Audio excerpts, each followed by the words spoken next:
está diante de um problema ali. Então, como é que se começa esse troço? Como é que eu posso botar um pé dentro de uma bota que é tão, né? Então, tem um ganchinho ali que é o teu guia de entrada na bota, né? Então, a coisa da criança é assim mesmo.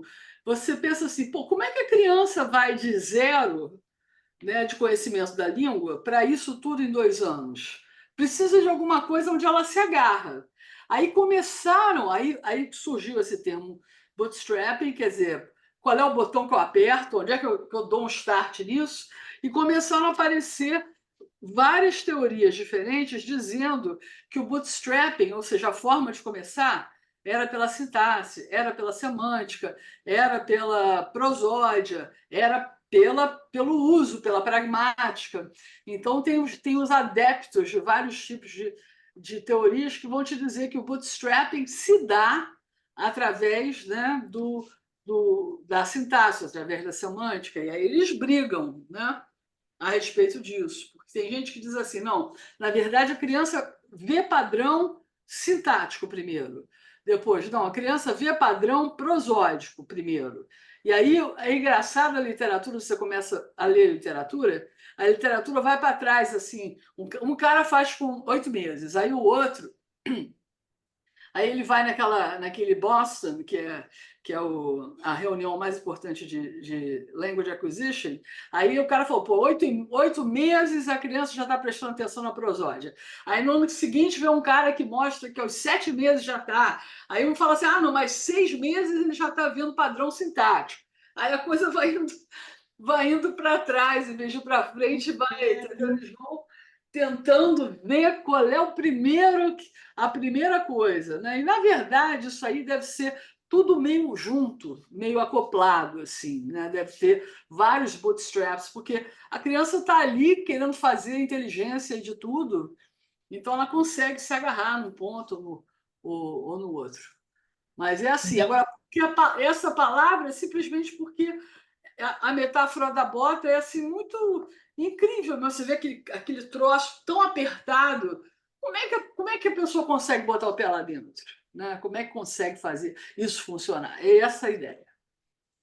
Eu acho que eu refutei essa teoria, porque eu nunca usei isso daí pra botar nada, assim, eu achei que era só de enfeite, eu sempre enfiava meu pé com muita força, e aí ia. Aí agora eu fiquei um pouco surpreso, não, não pelo bootstrapping sintático, mas porque eu não sabia como é que calçava um tênis. Enfim, mas entendi. Então não é algo em si que a língua tem, mas é algo que a criança tem para se agarrar à língua, as coisas, as partezinhas da língua. Eu diria que é alguma coisa que, no caso da língua, que a língua oferece para a criança um padrão da língua que a criança é capaz de perceber, ela é capaz de agarrar, né? Então, por exemplo, você sabe que a criança primeiro tem uma noção do envelope prosódico. Quando ela ainda está na Sim, barriga da mãe, ela já não de sabe, feto. ela já tem uma noção do envelope prosódico. Então, será que ela usa esse negócio do envelope prosódico para fazer alguma coisa com a língua? Então, aí tem gente dizendo que aos 3 meses a criança já sabe segmentar as palavras por causa disso. E aos 3 meses não tem ainda, por exemplo, uma evidência sintática tão forte. Então, parece que a prosódia, quer dizer, tem várias pessoas, pessoal da França especificamente, acredita que a prosódia vem antes e que a partir da prosódia a criança recorta as palavras funcionais, e a partir das palavras funcionais, então, ela começa com essa história de papel temático e caso, e aí começa a montar os eventos, que seria daí que o bootstrapping está passando. Mas uma grande pesquisadora chamada Lila Gleitman, ela não achava isso, ela acreditava que fosse sintático. Então aí tem aí os diferentes. Ah, Ontem saiu um artigo na Nature Review Psychology do Alex de Carvalho e de outros aham. colegas que era sobre bootstrapping sintático. Aí eu queria ver o que se tratava, só que essa Sobre o palavra não. bootstrapping sintático, É, eu acabei de eles ver ali. costumam dizer. o pessoal lá do Alex, que é onde a Olivia está, costuma apostar no bootstrapping prosódico. Né, O Olivia? Alex trabalha muito com prosódia, né? Ele É. mexe muito com prosódia. Ó, É muito ó, engraçado isso, porque agora há pouco ia a gente se livrar disso, né? Porque eu fui agora pegar um livro na biblioteca, e aí cheguei lá da última vez que eu pedi para ir na livraria. E o cara começou a rir, logicamente, ou não, biblioteca e tal. Aí segui. E agora eu voltei. Aí ele chegou e falou assim: Isso já tem tipo mês passado. Aí o segurança, ele. Você é da onde? Eu falei, sou brasileira. Aí ele, vocês falam cantando, por isso que eu sei que é brasileiro. Eu falei, tá aí a prosódia da língua que nunca vai embora, tá vendo? Você faz as coisas, mas nada explica como você desalça a prosódia da tua língua. acho curioso, porque sempre quando se refere a um modo de falar de outra pessoa, cantado sempre é um negócio que se repete. Assim, e me Engraçado, falam. né? É um negócio que sempre se repete, é como se a língua fosse cantada, vocês falam cantando. Mas isso é fácil de entender por quê. Porque justamente quando você não tem noção de nenhuma raiz, você vai para o movimento da língua, né? Então a pessoa que está ouvindo, está dizendo que está cantando, ela só está ouvindo isso, porque o resto para ela Hum, não verdade. tem, quer dizer nada, né? Então ela presta atenção no que sobra para ela, que é a musicalidade da língua. Por isso que as pessoas repetem isso. Ah, faz sentido. Mas até dentro da língua, assim, por exemplo, em variedades diferentes. A prosódia pega muito. Uhum. A gente- É verdade, a gente, né, se a gente conseguisse entender melhor os padrões, talvez dos passarinhos, né, que a gente não está assim muito ligada nisso, né? Para a gente é tudo Sim. meio, a gente só consegue perceber o. Eu mandei o artigo que saiu ontem que o Alex de Carvalho, eu acho que é o mesmo, né? Eu não deve ter uma. Não, é ele, é dele, Saiu ontem. é dele. Não, olha, eu já recomendei para a Aniela Levitinstein também, e aí ela vai chegar a essa mesma reflexão, se a pedra tem consciência e se a pedra sente dores. Lendo o quê? Lendo esse do Alex? Não, eu do Wittgenstein que eu comentei com a senhora. Do Wittgenstein, eu vou ler. Vou ler, e gostei da reflexão. E aí, o Ok, que que a eu, gente tem para hoje? Sei que tem umas coisas muito interessantes hoje. Como é que vai ser o Oi, nosso? hoje eu vou fazer a resenha da semana passada, que foi sobre o paper que o Newton apresentou, aquele que foi em 2 encontros. E Uhum. aí depois acho que é o Pedro que apresenta, não é Pedro hoje? Eu vou compartilhar aqui minha tela. Só preciso de autorização para compartilhar, acho que é lá. É o Mandar. Leozinho que tem que dar. Leozinho que está com o host. Bom, eu tô já compartilhando a tela e às vezes eu não vejo vocês, eu não vou ver vocês porque eu vou pôr no modo apresentação. Então, qualquer coisa pode me interromper. Eu vou tentar ser super sucinta, porque é uma resenha, né? E esse texto a gente já trabalhou em cima dele por dois encontros, mas é um texto muito denso. Então, eu tentei trazer, assim, eu fiz o recorte do recorte do recorte. Tentei trazer, vou tentar trazer aqui a essência para vocês. Do que eu achei, assim, das informações que eu gostaria de que ficassem fixadas ali na minha memória, né? Bom, então, O, o Newton ele apresentou esse paper por 2 encontros, que é um paper intitulado Rose, a Neurocomputational Architecture for Syntax, do Elliott Murphy. E o que o paper traz, né? O paper ele fala que um modelo neural, né, abrangente de linguagem, ele deve acomodar 4 componentes. E ele traz então esses componentes, que é a representação, a operação, a estrutura e a codificação. E em que contexto que esse paper é escrito? É num contexto em que as pesquisas intracranianas recentes começaram a mapear o espaço de características associado aos processos sintáticos. Mas o campo em si, ele carece, isso segundo o paper, tá, gente? Ele carece de uma estrutura unificada que possa direcionar as análises neurais invasivas. Esse trecho aqui é a tradução mesmo, cópia traduzida do abstract. E aí, baseado nisso, o artigo então propõe uma arquitetura neurocomputacional para sintaxe, que é denominada de ROSE, que é justamente a sigla para cada um dos componentes aqui que ele cita, que é Representation, Operation, Structure e Encoding. E aí, antes de eu pincelar rapidamente, já que é resenha, né, cada um desses componentes, eu achei interessante, só para fins didáticos mesmo, mencionar, né, lembrar que o artigo ele traz as questões das ondas, das diferentes ondas de frequência, né, que a gente tem no cérebro, e só para pontuar, é que assim, esse tipo de informação aqui, eu acho que todo mundo já sabe, mas eu acho legal, às vezes, a gente retomar coisas mais básicas, que é o seguinte, que os processos cognitivos, eles ocorrem em diferentes frequências de ondas elétricas, e que cada estágio, assim, por assim dizer, ocorre em uma frequência elétrica diferente. E a gente tem 5 principais ondas elétricas no cérebro, que são conhecidas como a banda de frequência gama, que é a mais alta, a beta, a alfa, a teta e a delta. E aí, especificamente em relação à banda de frequência gama, ela é subdividida em 2 outras bandas. Então, a gente tem a gama baixa, que é uma banda de frequência de 30 a 60 Hz, e a gente tem a banda gama alta, que é uma banda de frequência acima de 60 Hz até mais ou menos 200 Hz. Tá, então, dito isso, né, o paper, ele menciona 2 dados que eu achei interessantes, tem muitos, mas é que eu disse, eu fiz o recorte do recorte. Um dado que ele traz é a partir de técnicas não invasivas, que trouxeram resultados associando as frequências mais lentas. Então, quando eu falo de frequências mais lentas, então, se a gente olhar aqui para a colinha das bandas de frequência, seria teta e delta, né?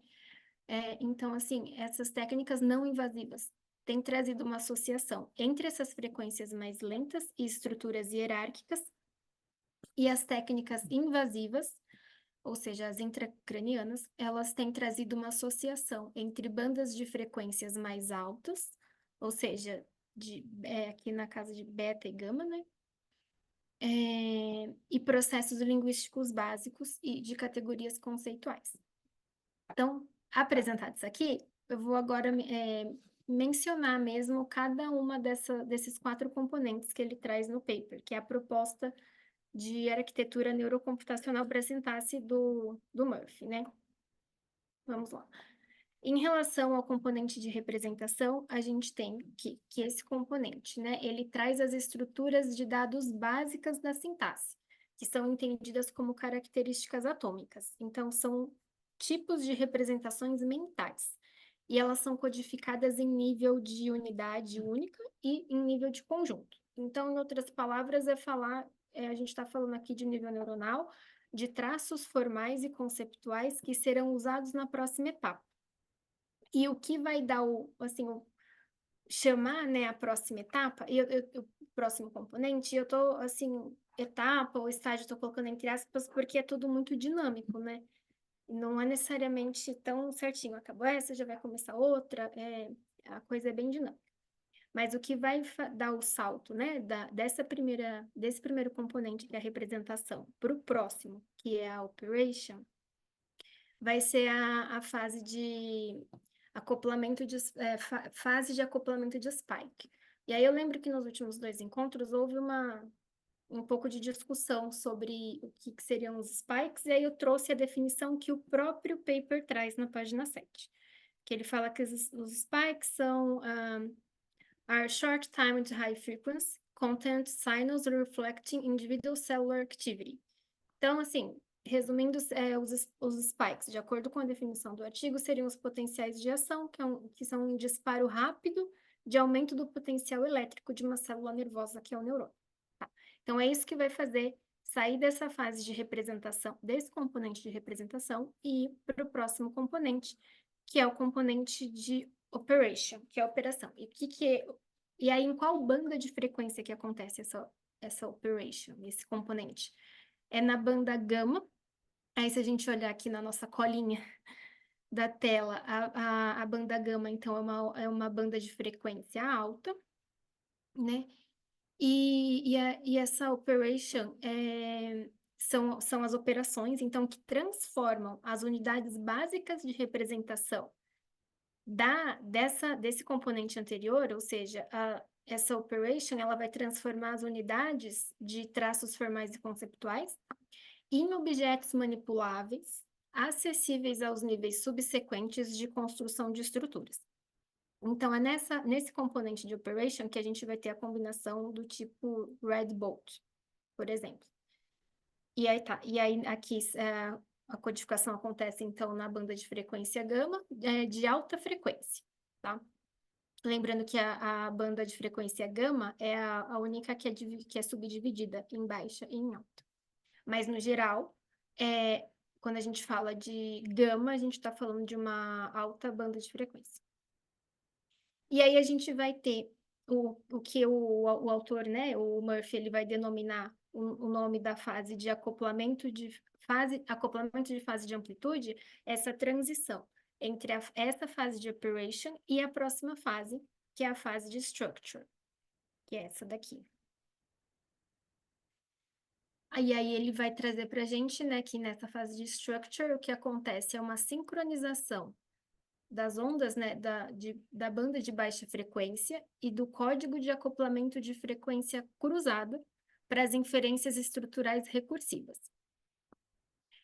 Meio que dito assim de outra forma, seria que a baixa frequência, aqui acontece uma baixa frequência neuronal para a geração de inferências estruturais recursivas em cima, né, sobre a operation, que é o componente anterior. Então, o que acontece aqui nesse componente de structure é o merge, que é, dito, né, de forma bem simplória, é a combinação inicial de dois átomos da linguagem para formar um novo, de forma recursiva e sem fim.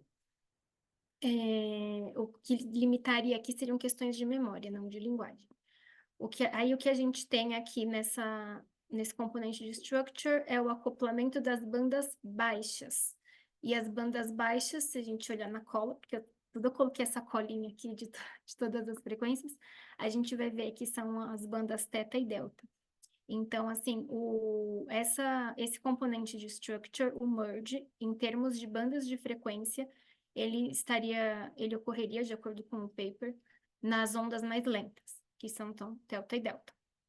Aí aqui só a título de curiosidade, depois, se alguém quiser ver, mas o último esquema que o Chomsky e colegas trouxeram, tem aqui no último livro deles, que é de dezembro do ano passado, eu achei bem ilustrativo, mas de maneira geral, já que é resenha e eu não quero tomar muito tempo nela, por conta do paper que o Pedro vai apresentar, mas então, de maneira geral, o que a gente tem aqui é que a combinação dos elementos do espaço de trabalho, que está aqui, apesar de ser recursiva, né, de ser infinita, a gente não pode deixar de lembrar que essa combinação respeita regras do próprio sistema, que são... essas regras do próprio sistema envolvem princípios gerais, internos e externos à linguagem.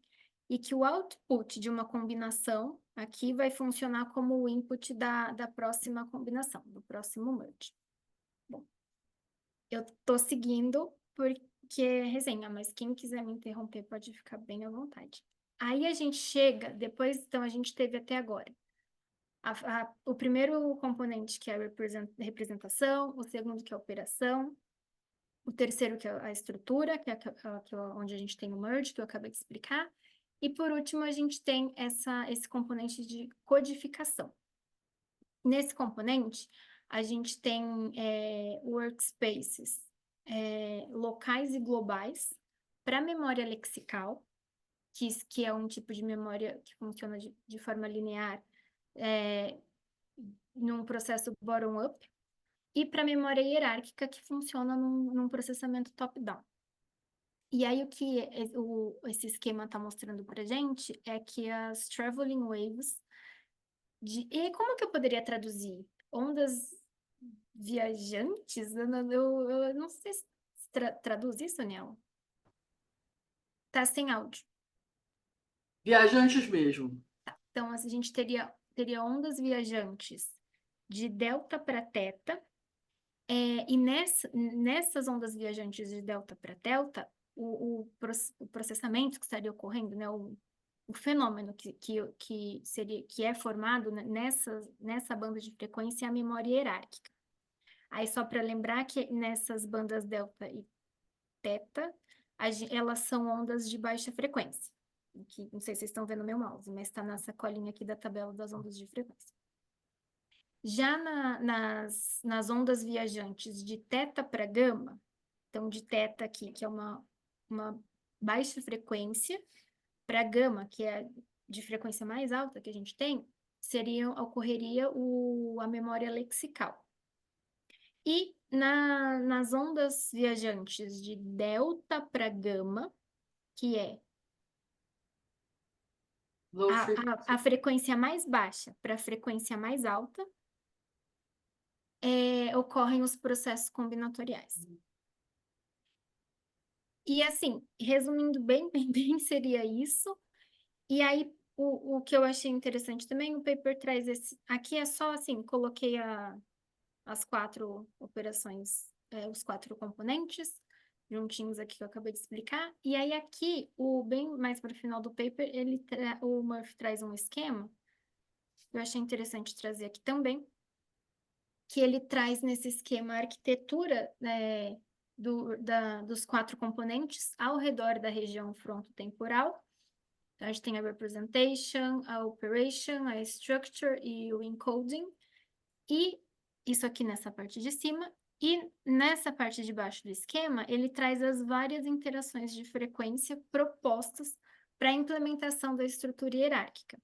Engraçado, ele que está chamando isso aí de fronto temporal. Eu achei, É isso peniciliano. eu também achei, e tanto que eu ia colocar, né, o nome de cada região, mas aí quando eu vi que ele está chamando de fronto temporal, o que eu fiz? Eu nem nomeei, eu fiz questão de colocar porque eu achei curioso. E ele coloca o fronto temporal da linguagem. O que você acha disso?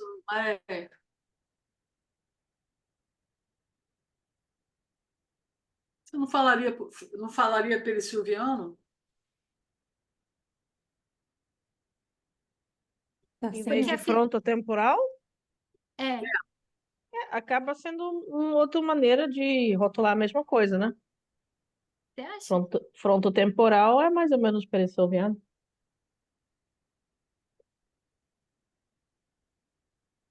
Não? Mais Sua ou menos, interpretação não é essa?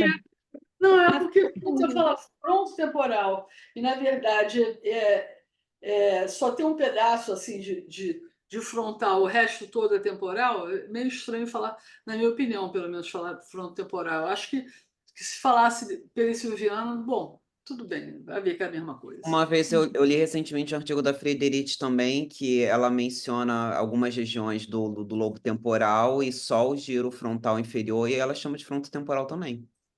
Ah, então tá. Então sou eu que estou maluquinho. Pode ser que, assim, quando você fala assim, frontotemporal, por exemplo, eu acho que também o foco talvez está em conectividade e não em anatomia, não sei. Mas Ah, pode É, ser. faz sentido. Uhum. Bom, e aí aqui nessa parte de baixo do esquema, ele traz as várias interações de frequência, né, que ele propõe para a implementação da estrutura hierárquica. Aí na legenda a gente tem assim o que está pintadinho de verde está se referindo à gama. Aí eu pus aqui que eu fiz uma cola, porque aqui à direita, cada quadradinho em volta das bandas de frequência está da mesma cor do Uhum. esquema. E aí eu queria só entender, porque às vezes eu tenho dificuldade de entender esses esquemas, talvez seja uma oportunidade de entender, ver se eu entendi direito. Aqui nas ondas gama, o que a gente tem são representações de o que seria Que item? itens, mas Itemized. seria tipo como se fossem listas de palavras, isso? Coisas separadas, elas não estão conjugadas ainda, elas estão itemizadas. Tem uma, outra. Então, lista de palavras então ocorrem na banda de frequência gama, que é a onda mais alta. Oi, Stay. Oi. Eu acho que pode ser tipo feixe de traços também. ou em alguma medida núcleo funcional que tenha vários traços dentro, não sei. Esses, nu- esses, esses coisas estão aqui no feature set, mas aí é com alfa e com beta, tá vendo? É, Aqui, ó. Mas aí o feature que vai ser de traço, não? Acho que é isso que a Nela tá falando. Ah, tá. Não, é porque, perdão, tava achando que você estava falando ainda do primeiro. Desculpa. Ah, tá. Não, então, o Newton questionou esse primeiro, aí a Nela falou que isso dos traços estariam aqui. é, Mas no componente representation é onde ele fala que traz os features formais e conceptuais. Aí talvez o que o Newton tá falando também faz sentido. Não sei dizer. Aí aqui a gente tem os também não. features de 7 alfa e beta, que é isso que me dá um nó. Porque Essa, aqui. Oi? essa coisa em volta do feature set Hum, é a abóbora e foi você que colocou ou foi ele? foi ele, é o print do esquema dele. Ah, Os tá. meus comentários estão em laranja. Deve ter com isso daí. Porque aí aqui embaixo ele coloca que beta seria para Ah, manutenção e alfa para atenção léxico-semântica.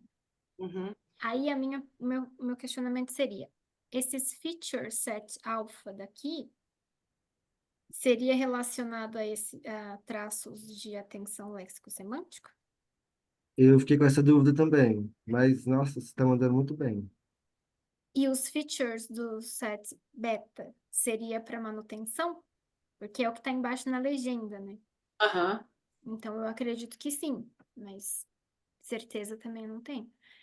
E aqui nesse de delta para teta, é a banda de frequência do estágio de transição entre os componentes de structure para encoding. Então, do penúltimo componente para o último. Uhum. E as bandas de frequência nessa transição de delta para gama estão os processos combinatoriais. E aí, disso tudo, desse esquema todo, dos 4 componentes aqui que está no canto direito da tela, embaixo, é como se fosse, eu entendi que é como se fosse um ciclo, porque aí vai, tanto que aqui no final do encoding ele coloca, né, allow frequency phase reset of spike, como se o disparo, né, do potencial de ação ele acalmasse e aí começasse de novo o mesmo ciclo, mas não é que só que acho que a gente não pode perder de vista que é tudo muito dinâmico, né? É quase que tudo de uma vez. Não é isso, Daniel? Uhum. Tá. E aí, então, só para finalizar, ele coloca que formas distintas de acoplamento de baixa frequência codificam essas estruturas em espaços de trabalho distintos, que é o que ele traz no encoding. E por final tem esse, que a codificação do poder, o alpha power codifica uma disruption para o espaço de trabalho, e aí ele coloca a região, que é uma região do córtex temporal posterior e frontal inferior, e o beta power codifica predições sintáticas, e isso ocorreria no córtex frontal inferior. Aí eu tenho uma pergunta sobre isso, que é o que ele quer dizer, se alguém sabe me responder, ou mesmo Maniel, o que ele quer dizer com disruption para o workspace?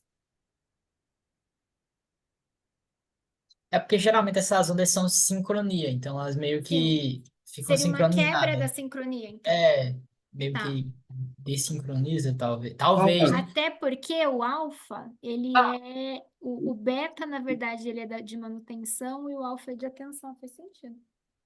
Tá. Bom, isso é a minha resenha, gente. Eu sei que demorou muito, mas o paper é muito denso. Então, foi o recorte que eu consegui Cada fazer, vez que assim. é um pedacinho mais, assenta um pouco mais. Muito obrigada, Gisele, foi ótimo. De nada. Parabéns, Tê. Parabéns. Obrigada, gente. Ícone conseguiu entender algo que até agora eu não sei se eu entendi alguma coisa desse artigo. Agora, enquanto eu vou apresentando, eu queria dizer que eu tô muito. nas últimas semanas eu estava muito curioso de entender o que são essas benditas ondas. E eu estou chegando à conclusão de que elas são geradas por diferentes frequências de disparo de neurônios. É como se fosse um código Morse. E aí, essa é a única coisa que eu estou conseguindo entender. É como se fosse um código Morse dos neurônios. Eu não sei se vocês já viram um código Morse, mas ele é tipo ti, ti, ti, ti, ti. Então, é meio que diferentes sonzinhos geram mensagens diferentes. Então, é como se os neurônios eles disparassem uma certa frequência, por exemplo, disparassem 5 vezes em um segundo, outros 30 vezes em um segundo. Entendem? E aí, eles conseguem mandar mensagens diferentes. Porque quando eu estava lendo os artigos que capturaram, colocaram eletrodos no hipocampo, os neurônios, eles disparavam em uma frequência teta. Então, se a gente pegar a teta, que era mais ou menos 10 Hz por ali, era 8 4 a 8 parece. Ou seja, tem 4 a 8 oscilações por segundo. Ou seja, tem uma oscilação a cada 0,5, 0,25 segundos. Então, é como se os neurônios, os potenciais pós-sinápticos, se disparassem nessa frequência, entendeu? E mandassem esse tipo de comunicação. Então, as diferentes formas de disparo, de frequência de disparo, é o que determinaria esses diferentes potenciais. Não Para sei se eu quem para entender. tem bilhões de neurônios, alguém tem 100 bilhões de neurônios? Aquele livro do Lente.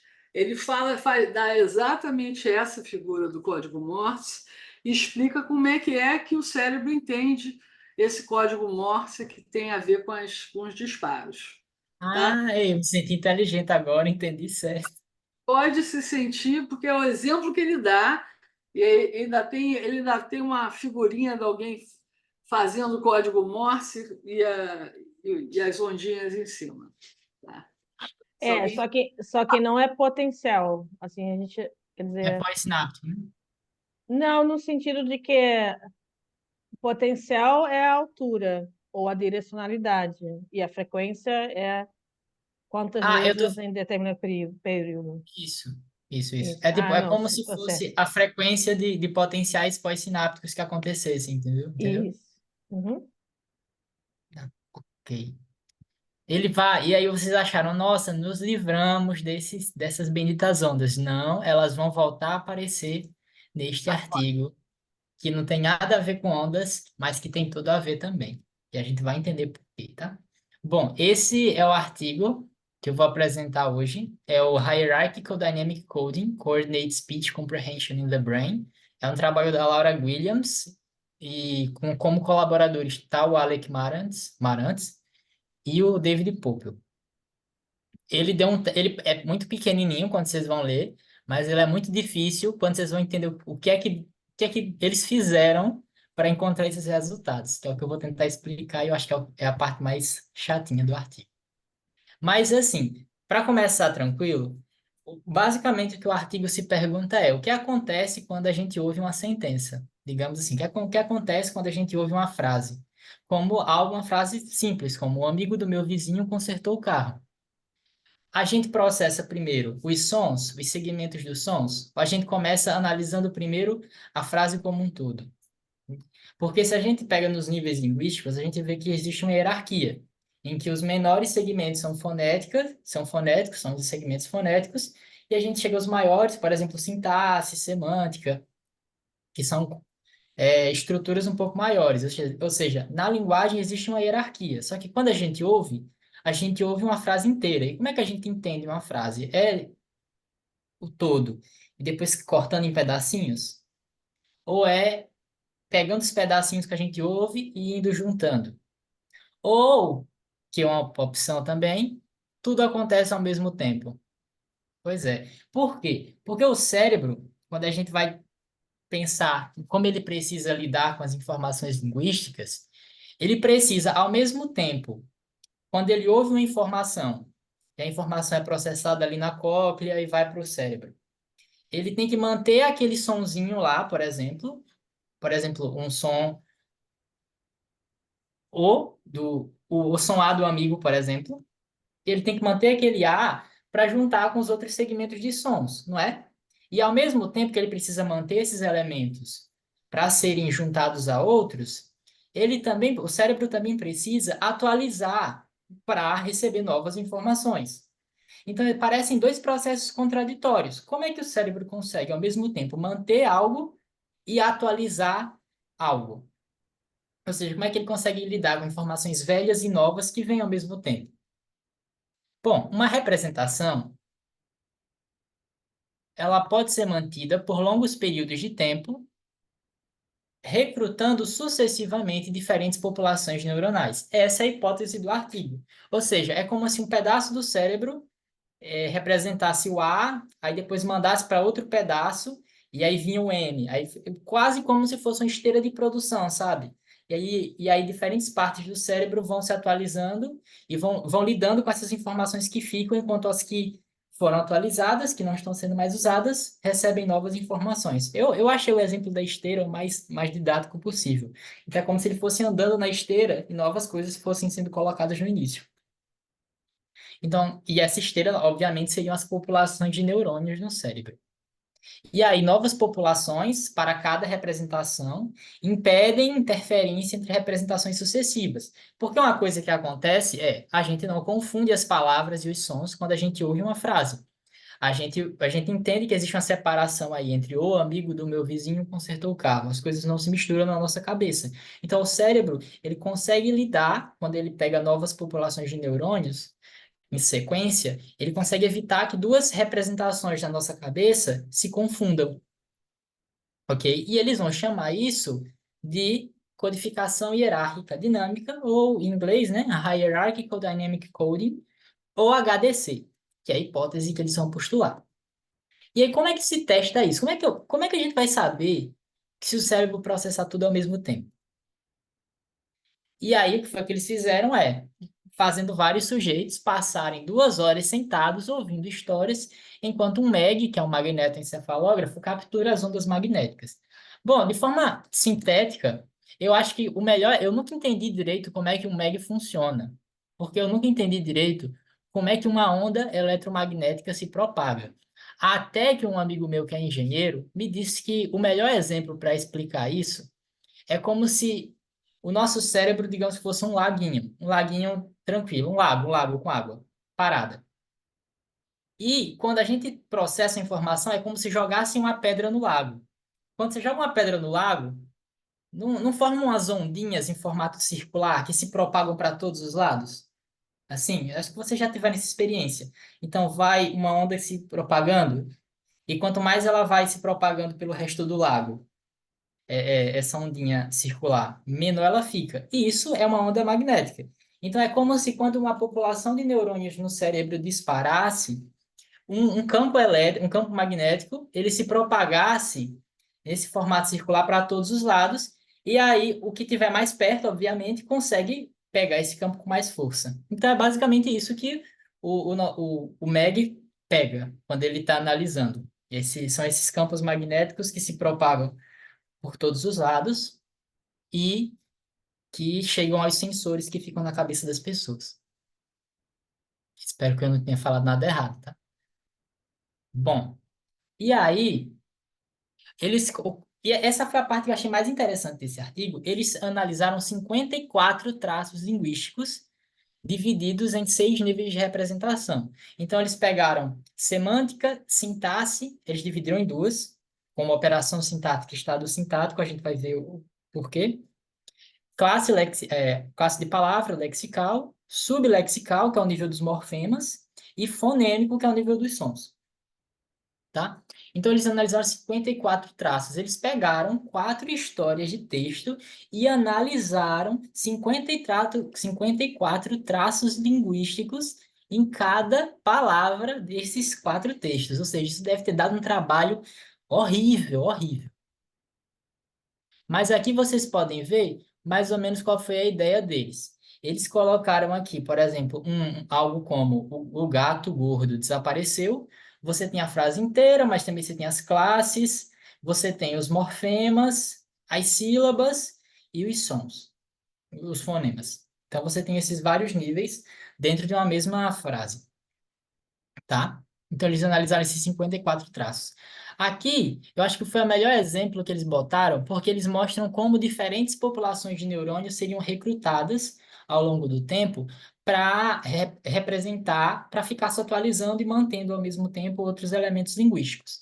Então, se vocês analisarem aqui, ó, Neural Configuration A, vocês vão ver que ele começa a ativar aqui, depois começa a ativar no outro canto, depois no outro canto, depois no outro canto. Seria mais ou menos assim que o cérebro conseguiria dar conta de manter representações na nossa cabeça enquanto outras vão entrando, porque ele vai meio que movendo essa representação linguística ao longo do cérebro. E eles medem isso por taxas de disparo, firing rate. Aí aqui eles dão um exemplo de como seria isso no canto direito. Então você tem esse input aqui, e ele vai estar numa população de neurônios A, e depois passa para uma população de neurônios B, depois C, depois D, até que ele desaparece, porque não precisa mais ser processado. E aí, como é que o cérebro, então, ele muda, se atualiza? Basicamente deixa eu pegar aqui essa canetinha, que eu acho que fica melhor.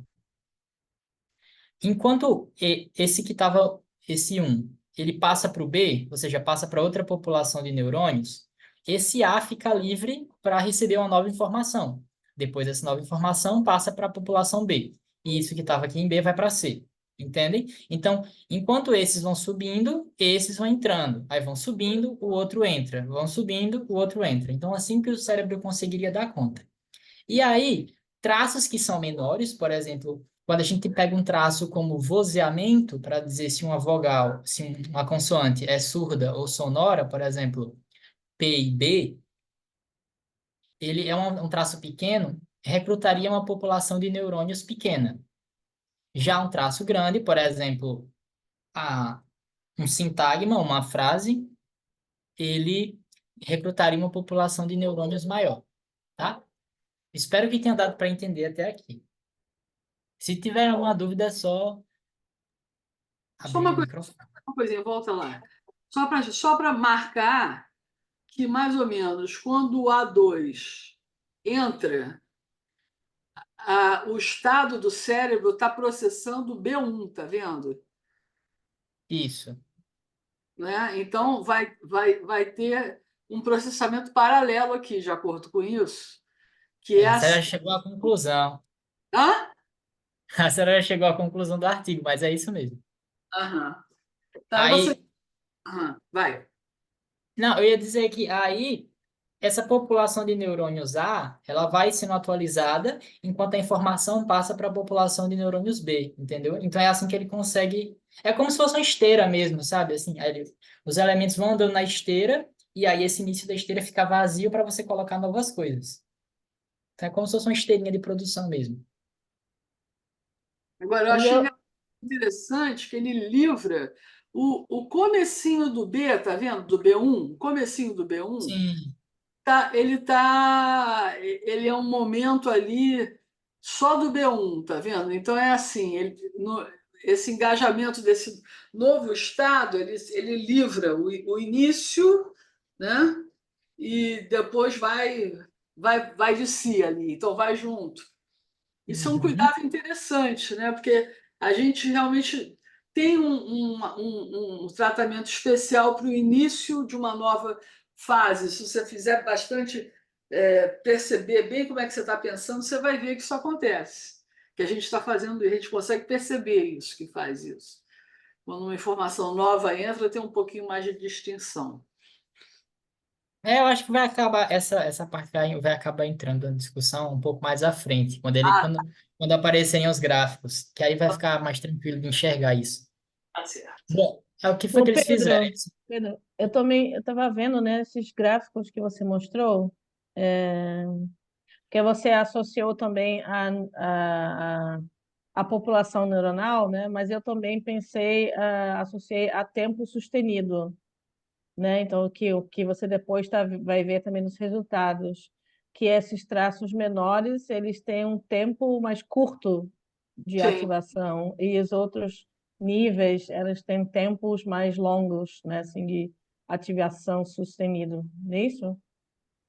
Faz sentido também, porque eles falam disso depois no artigo, mas eu tinha entendido como o tamanho, como algo, Não, porque também uma população esgotada, mas aqui faz o sentido. gráfico diz test time, então eu fiquei, né, nessa dúvida se diz. Eu acho que as Sim. coisas são relacionadas, né? Não é uma coisa ou outra. Eu acho que são correlacionadas, mas Não, ah, não, faz sentido, faz sentido. tá, Até já se relaciona com um dos resultados deles, que é essa questão do tempo. tá bom. Hum, mas enfim. Então eles pegaram 21 participantes nativos do inglês, com a média mais ou menos de 25 anos. E aí esses participantes, eles ouviam histórias, que seriam 4 histórias simplesinhas. Cada história durava em torno de 25 minutos. E aí, em cada história dessas, eles fizeram anotações dos traços linguísticos de cada elementozinho que tem nessas histórias. As histórias eram contadas por vozes sintetizadas, ou seja, era um robô que falou. Eu não sei se não dá nem para dizer hoje que é robô, porque tá tão avançado, né, que fica igual a pessoa normal. Então, mas as vozes foram Então, sintéticas. acho que depende do que eu tava vendo com a Nela e com a Maré, e depende muito da língua. Inglês, Era por inglês, exemplo, ok, mas a gente foi ver o holandês, aí, ainda não tá tão legal. aí complicou. Não, mas foi com inglês, então imagino que deve ter sido mais tranquilo. Só que, de todo modo, eles eram 3 vozes que ficavam se alternando na contação de histórias. E aí, para familiarizar esse pessoal com as vozes, eles colocaram as próprias vozes sintetizadas para explicar como é que o experimento seria. Então, essas vozes já estavam meio que interagindo com os sujeitos antes do experimento, para a familiaridade acontecer. Aí eles, durante os sujeitos ouvindo a história, né? Porque deve ser um negócio extremamente enfadonho, você passar 1 hora ouvindo história. E aí eles fizeram perguntas a cada 3 minutos para saber se o pessoal estava prestando atenção. E foi tem 98%, ou seja, o pessoal não tava achando ruim. Eu acho que se eu passasse 1 hora de experimento, eu acho que eu dormiria. Mas, e aí eles fizeram isso 2 vezes. Ou seja, o experimento ele foi feito 2 vezes com essas pessoas. E aí, por quê? A gente vai entender melhor isso quando eu for falar do método, mas tem a ver com treinar o algoritmo a primeira vez para treinar o algoritmo e depois, na segunda vez, analisar se o algoritmo de fato prevê bem as respostas do cérebro. Mas eu vou explicar isso um pouco mais à frente.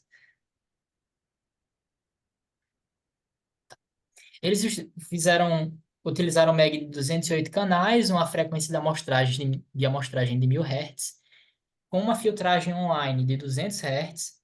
Eles fizeram um método de redução de ruídos para diminuir o ruído, né, para aumentar o sinal.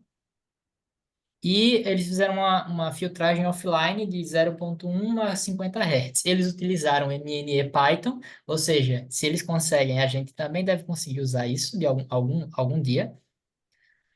As épocas foram de menos 200 milissegundos até 600 milissegundos, e eles modularam também, isso que eu queria colocar aqui, eles modularam as flutuações no pitch da voz, porque quando você conta a história, poderia ter alguma diferença de pitch muito grande nas vozes sintetizadas. Aí eles usaram um algoritmo lá, uma funçãozinha do MNE Python, para que aqui no MEG, ó, vocês veem que há uma diferença de topografia.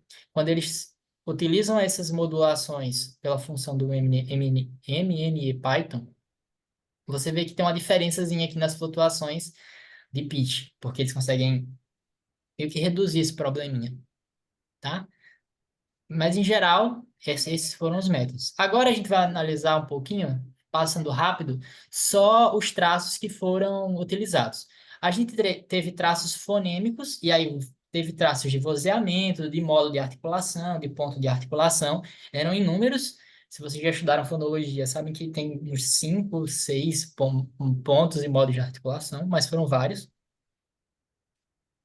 Traços sublexicais, eles utilizaram número de fonemas, sílabas e morfemas, número de fonemas na sílaba, frequência da palavra e densidade de vizinhança fonológica, que eu não sabia o que era. Aí eu pesquisei, e diz que é quantas palavras novas são possíveis a partir da troca de um fonema da palavra. É tipo pata, bata, mata, cata. Então, se você trocar um fonema, quantas palavras você consegue formar? E aí seria a densidade da vizinhança fonológica. E aí, quanto mais palavras, maior a densidade, seria essa lógica? Isso, exatamente. Aí tem um pouco à frente eu vou mostrar como é que eles contabilizaram.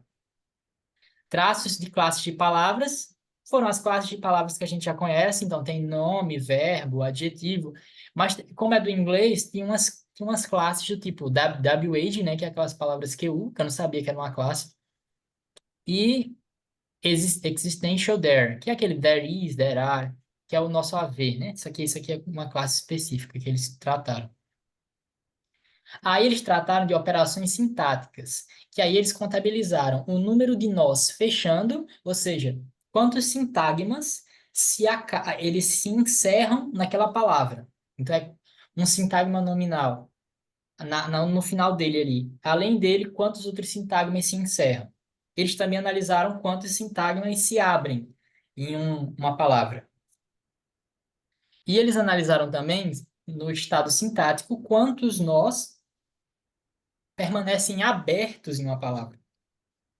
Analisaram a profundidade da árvore, ou seja, se você vê aquelas árvores sintáticas, que nível de profundidade aquela palavra está, da hierarquia, e a ordem linear, que é a posição da palavra na frase.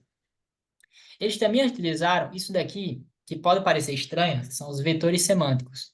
Eu vi isso pela primeira vez quando eu estava procurando sobre como é que o ChatGPT funcionava. Que eu descobri que ele trabalha com a noção de... Preste atenção no meu dedo, nos meus dedos aqui, por favor, que eu acho que é o melhor jeito de explicar. É como se, por exemplo, a palavra rainha fosse esse vetor. O vetor é uma seta, que tá uma seta num gráfico, basicamente. Se eu botar uma seta num gráfico, ele é um vetor. Ele tem meio que um tamanho e uma direção. E tem outra coisinha, mas não lembro o que é. Mas digamos que essa seta para cá é rainha, tá? Rainha. E essa seta para cá é rei. Então a gente tem duas setas, uma para rainha, uma para rei. Aí, agora eu vou fazer um negócio de matemática. Se eu botar uma seta aqui, essa seta vai ser a diferença de rainha para rei, né? Então essa seta seria a seta de gênero. Apontando para cima, gênero feminino, apontando para baixo, gênero masculino, que vai em direção ao rei. Então, quando você transforma as palavras em vetores, você consegue representá-las em gráficos, que é o que o ChatGPT funciona e que eu descobri que dá para você representar absolutamente qualquer coisa em forma de vetor, ou seja, é uma Ô, matemática meio malucona. Oi, Pedro, Newton. me tirando a dúvida, aí nesse caso, rei e rainha, esses vetores teriam o mesmo ponto de origem, né? Não, é o mesmo ponto de origem por conta da...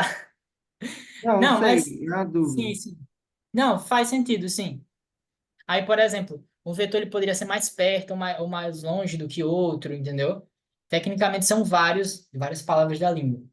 Entendi. E óbvio que tem outras coisas interferindo. Por exemplo, o ChatGPT consegue computar palavras como rei é alguém forte, rainha é uma pessoa sedutora, alguma coisa assim, entendeu? Mais traços além de algo simples. E aí ele Entendi, consegue entendi. distanciar mais a rainha de rei. É um negócio meio doido, mas muita gente, até o Chomsky recentemente, naqueles artigos estranhos de matemática que ele está escrevendo, ele lida com vetores também. Porque aparentemente é muito produtivo você trabalhar com vetores quando você está tentando fazer uma representação matemática de algo que não é matemática. Mas A gente enfim. teve aqui uma pessoa que veio fazer uma palestra sobre teoria dos grafos, que É no isso aí. fundo é isso. Exato. Dá para representar, são grafos, né, em geral. Eu não sei, eu tentei ler um tempo sobre isso, mas não entendi nada, só entendi que existem pontos e linhas, e esse foi o máximo que eu consegui chegar. Então, se você quiser, você procura onde estão Do Alexandria? Não, nossos aqui. Não, nossa, você vai nos anos anteriores, é Natália Mota mesmo, Diane. Me É, vejo com a Natália Mota. é do ano passado. Eu acho que é janeiro do ano passado. Isso. Que ela foi em janeiro que ela veio. Procura que tem a. Ela explicou muito bem explicado e do zero, assim, explicou do zero. Ah, que bom. Ah, então você já sabe mais que eu. Então eu posso passar aqui tranquilo. Mas, enfim, eles encontraram 10 componentes, eles fizeram esse PCA, né, que é aquele Principal Component Analysis, e aí esse PCA, eles encontraram 10 componentes semânticos principais ali. Aí, no caso, devem ser 10 traços semânticos aí que eles analisaram. Aí eles fizeram isso que eu achei bem didático, que é, eles pegaram um subconjunto de 500 palavras e transformaram em gráficos, para que a gente consiga ver como é que isso é meio que representado. Então, quando você olha aqui embaixo, nessa parte nasal, vowel, que é de vogal, você vê ou tem ou não tem. Então, ou tem um traço ou não tem. Por quê? Porque ou é vogal ou não é. Ou é nasal ou não é. Então, só tem um tracinho. No caso da frequência, como a frequência pode ser 10, 11, 12, 13, 14, 15, você vê que existem várias diferentes barrinhas.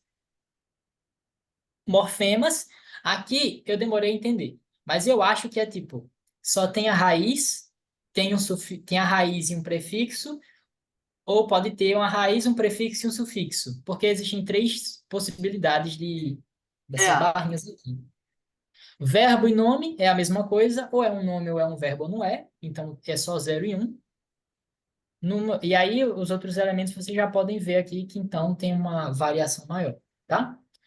O do linear order eu acho que é o mais tranquilo, porque como ordem linear é a posição da palavra na frase, o que você tem aqui é basicamente essa palavra começa a frase, essa palavra finaliza a frase, porque é puramente a posição linear. Então, quem vai ficando por último vai tendo um número maior. uhum. Então, é basicamente isso que eles analisaram. Agora, vem a parte. Começa a parte triste da apresentação. Eles utilizaram um algoritmo, que é uma regressão que eles chamam de back-to-back, que é um algoritmo de decodificação de múltiplos traços, controlando a covariação. Porque quando você captura as ondas do cérebro, o que você vê ali são ondas. Como é que você, em uma contação de histórias ininterrupta, que você não controla exatamente o trigger, como é que você sabe que aquela onda equivale a um traço linguístico tal? Deu para entender? Porque, por exemplo, o que a gente faz aqui, a gente conta, a gente bota um pontinho no tempo ali, ó. Eu quero que você analise ali, porque ali eu mostrei uma palavra tal, digamos. Ali eu mostrei um palavrão. Aí você consegue saber que aquela onda ali equivale a um determinado traço. Agora, como é que você faz isso quando você passa uma hora contando uma história? Que não, nada se repete tão facilmente assim e não é controlado. Então você precisa decodificar esses elementos das ondas e controlar a covariação. Por quê? Porque, como a gente sabe, um traço fonético está dentro de um traço morfológico, porque uma palavra contém sons. Então, uma coisa está dentro da outra. Então, acaba que uma se sobrepõe à outra. Então, eles precisam de um algoritmo assim específico para conseguir fazer essa decodificação. E aí, esse algoritmo consegue identificar o quão robustamente um determinado traço linguístico está na resposta neural capturada pelo MEG. Basicamente assim. Aí, como é que eles fizeram? Primeiro, eles treinaram esse algoritmo com metade dos dados, e aí esse algoritmo percebeu os padrões lá, e depois eles utilizaram esse algoritmo para prever a resposta de todos os dados. Então, meio que ele treina antes para ser executado depois. Vai ficar mais fácil daqui a pouco, quando chegar o método difícil de explicar. Aí, essa regressão tem uma equação aqui à esquerda, que quando eu li essa equação, eu lembrei desse meme que o Elliot Murphy botou lá no Twitter, que é você se preparando para ler um paper do Archive, aí ó, damn, Archive Papers Got Equations. Esse aqui fui eu depois que eu vi essa equação aqui, que eu não entendi nenhum número dela, aí eu me senti meio burro. Toda vez que eu vejo uma equação em um artigo, eu me sinto burro, porque eu não consigo entender. Enfim. Ô, Estê, você tinha perguntado em relação aos números de representação. Ó, aqui, por exemplo, a frequência. Essa palavra tem frequência 13, essa tem frequência 6, aqui tem frequência 16, que é um A, né? Então se repete muito. Então, esses elementos são representados por números. Um nome, por exemplo, ele é 0 ou 1. Por quê? Ou ele é um nome, ou ele não é um nome. Não tem um meio termo ali, entendem? Então, você consegue representar esses segmentos e aí você consegue correlacioná-los com a ativação neuronal naquele momento, entende? Então, ele consegue capturar todos esses elementos. Isso daqui é bem poderosinho, né? Essas letras são poderosas para conseguir decodificar essas informações. E aí, Mas como é que eles... então, ai, desculpa. Não, Mas pode falar. então aqui, no que você está mostrando esses números todos, não é tudo frequência, né? Não, O que está não. em lilás Frequências... está. É, isso. Tá, Isso aqui é frequência. Esse aqui beleza. isso é o de nome. Esse aqui é o de nós fechando. Isso aqui é a profundidade na árvore. Então, ele só mostrou alguns exemplos, mas no caso, todos os 54 traços linguísticos foram contabilizados assim, entende? Mas ele só deu isso para ficar melhor de explicar. Aí, esses são os resultados. E aí a gente começa. Essa foi a parte que eu percebi que esse artigo é muito interessante. Por quê? Se vocês analisarem os traços os traços menores, o que são os fonéticos aqui, ó, eles aparecem logo no offset da palavra. Offset, olha, se onset é o começo, eu presumi que offset é depois que a palavra é dita, é o finalzinho da palavra. Isso. Então, no finalzinho da palavra, os traços fonéticos são significativos, que é essa palavra com essa linha negritada. Agora percebam que as sílabas também são significativas nesse início. Só que quando a gente vai subindo no nível hierárquico, o momento de significância ele se torna mais longo e chega em algo como a sintaxe aqui, que é significativa desde antes da palavra terminar até depois da palavra terminar, quando a outra palavra está sendo dita. Ou seja, é como se um fosse processado enquanto o outro também está sendo processado. Percebam que os sintáticos e semânticos permanecem ativos e se você for diminuindo na hierarquia linguística para os traços menores, você vai tendo meio que como se fosse uma boneca russa. Aham. Então é como se um coubesse dentro do outro. E isso é muito doido. Gente, eu não entendi essa da boneca russa. É Eu por nunca ouvi. a boneca russa não é uma boneca maior que você tira uma boneca menor dentro dela? Ah, eu não sabia. Agora fez Ah, sentido. tá, desculpe. Tá. Eu acho que eu não lembro como é que chama. Não sei se é matrusca. Como é? Pode falar que é como se fosse uma cebola, umas camadas? É, isso mesmo. Isso. Mas eu acho que talvez vocês não saibam de nome, mas vocês já devem ter visto que é uma boneca que você tira metade, aí consegue tirar outra de dentro. Aí essa daí você consegue tirar a cabeça dela e tirar outra. Meio que ela se divide em vários, assim. Uma fica dentro da outra. Mas é tipo uma cebola. Porque a cebola tem camadas. E eu lembrei do Shrek. Aí, enfim. Aí, então, o que acontece aqui é que os traços fonéticos são processados ao mesmo tempo que os traços sublexicais, só que os traços sublexicais demoram mais. Aqui eles fizeram meio que uma redução de 54 traços linguísticos para essas seis famílias. E aí vocês veem aqui, ó, que um está dentro do outro a nível de tempo e que o sintático já começa a ser significativo antes da palavra terminar. Isso vai ser muito interessante para um negócio que a gente vai falar ao fim. E aí eles vão defender que o que está acontecendo aqui é um processamento paralelo, como a professora Niela já estava comentando no início, que é uma coisa a ser processada ao mesmo tempo que a outra. Só que umas começam mais cedo do que outras.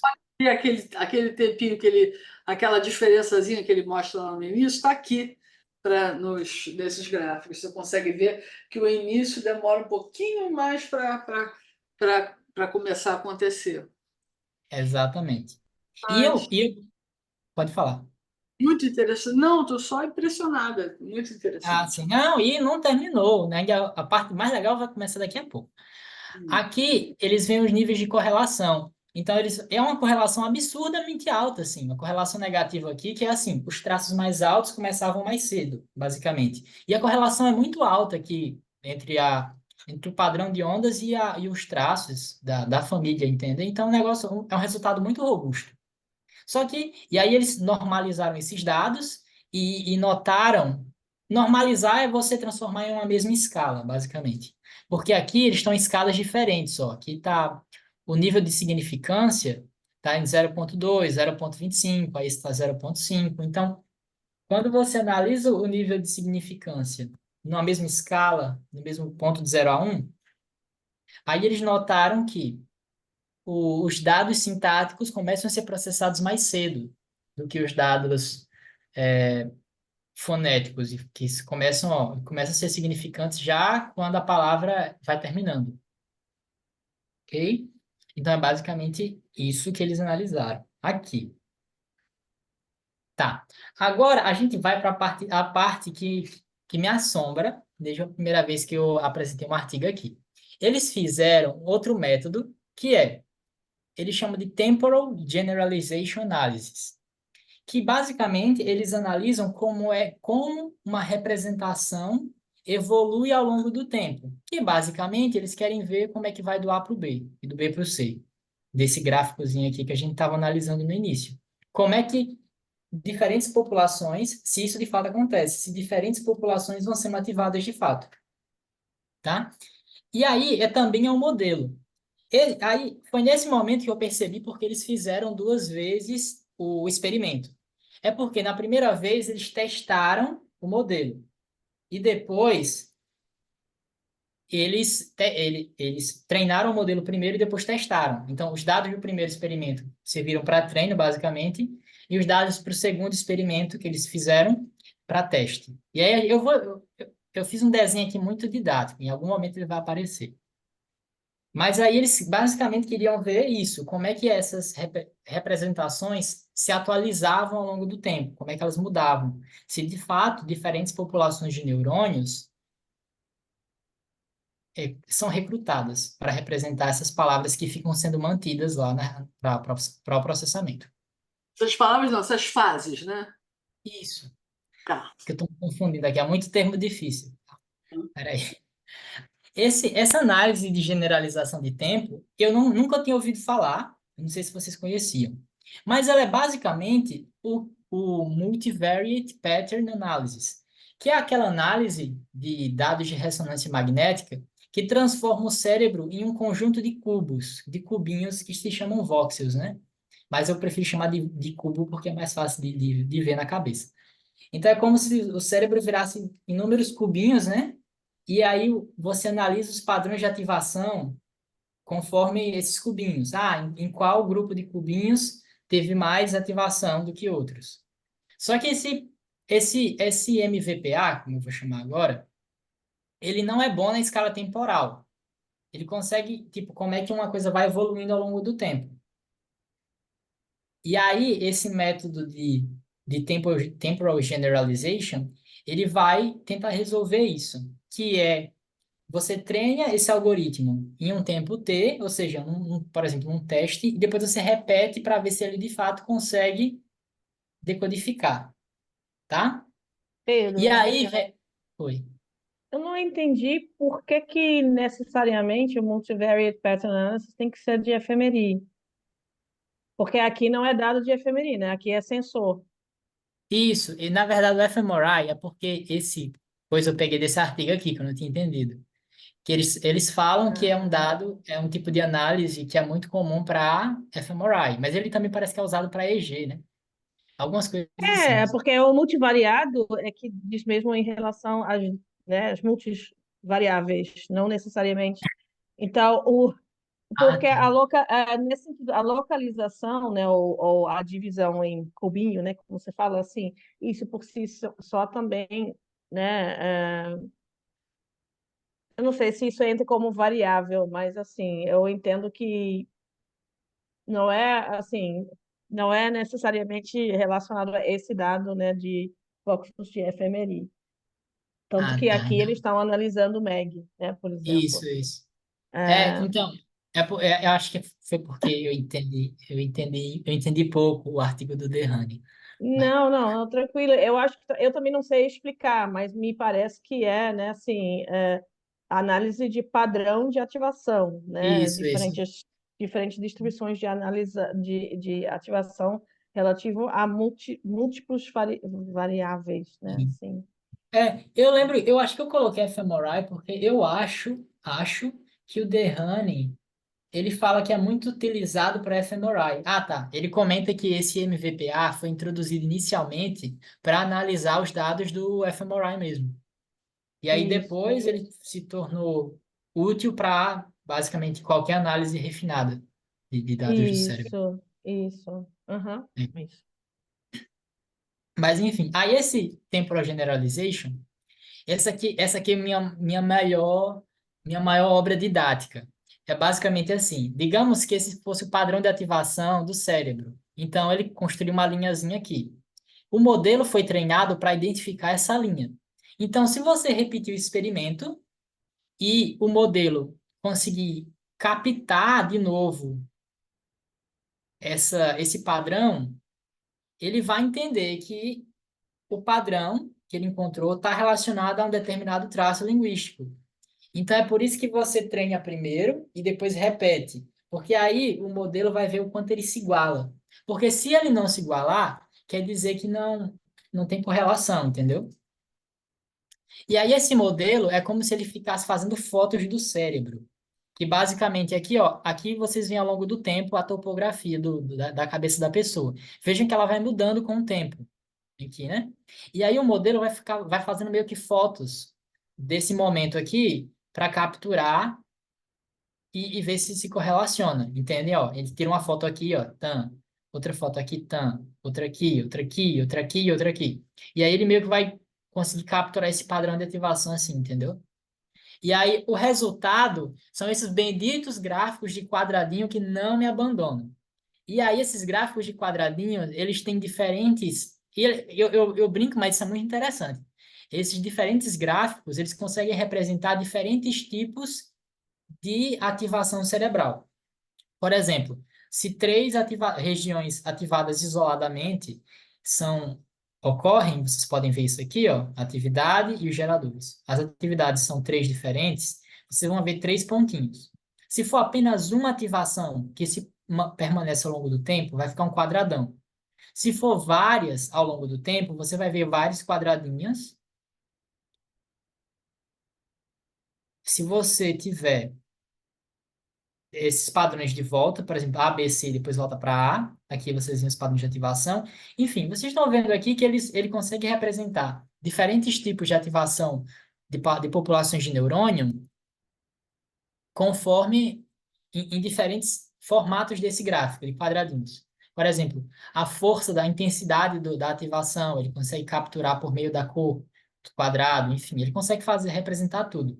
Vocês podem ver, se vocês tiverem interesse, nesse artigo aí do King e do Derrani. Eu achei bem interessante, eles têm as 6 páginas, eu não achei difícil de ler, me ajudou bastante a entender esse método. E eu acho um método bem interessante. Ok. E aí, vocês viram que aqui, se a gente tem diferentes populações neuronais ativadas ao longo do tempo, o que a gente vai ter é um gráfico que vai aumentando na diagonal.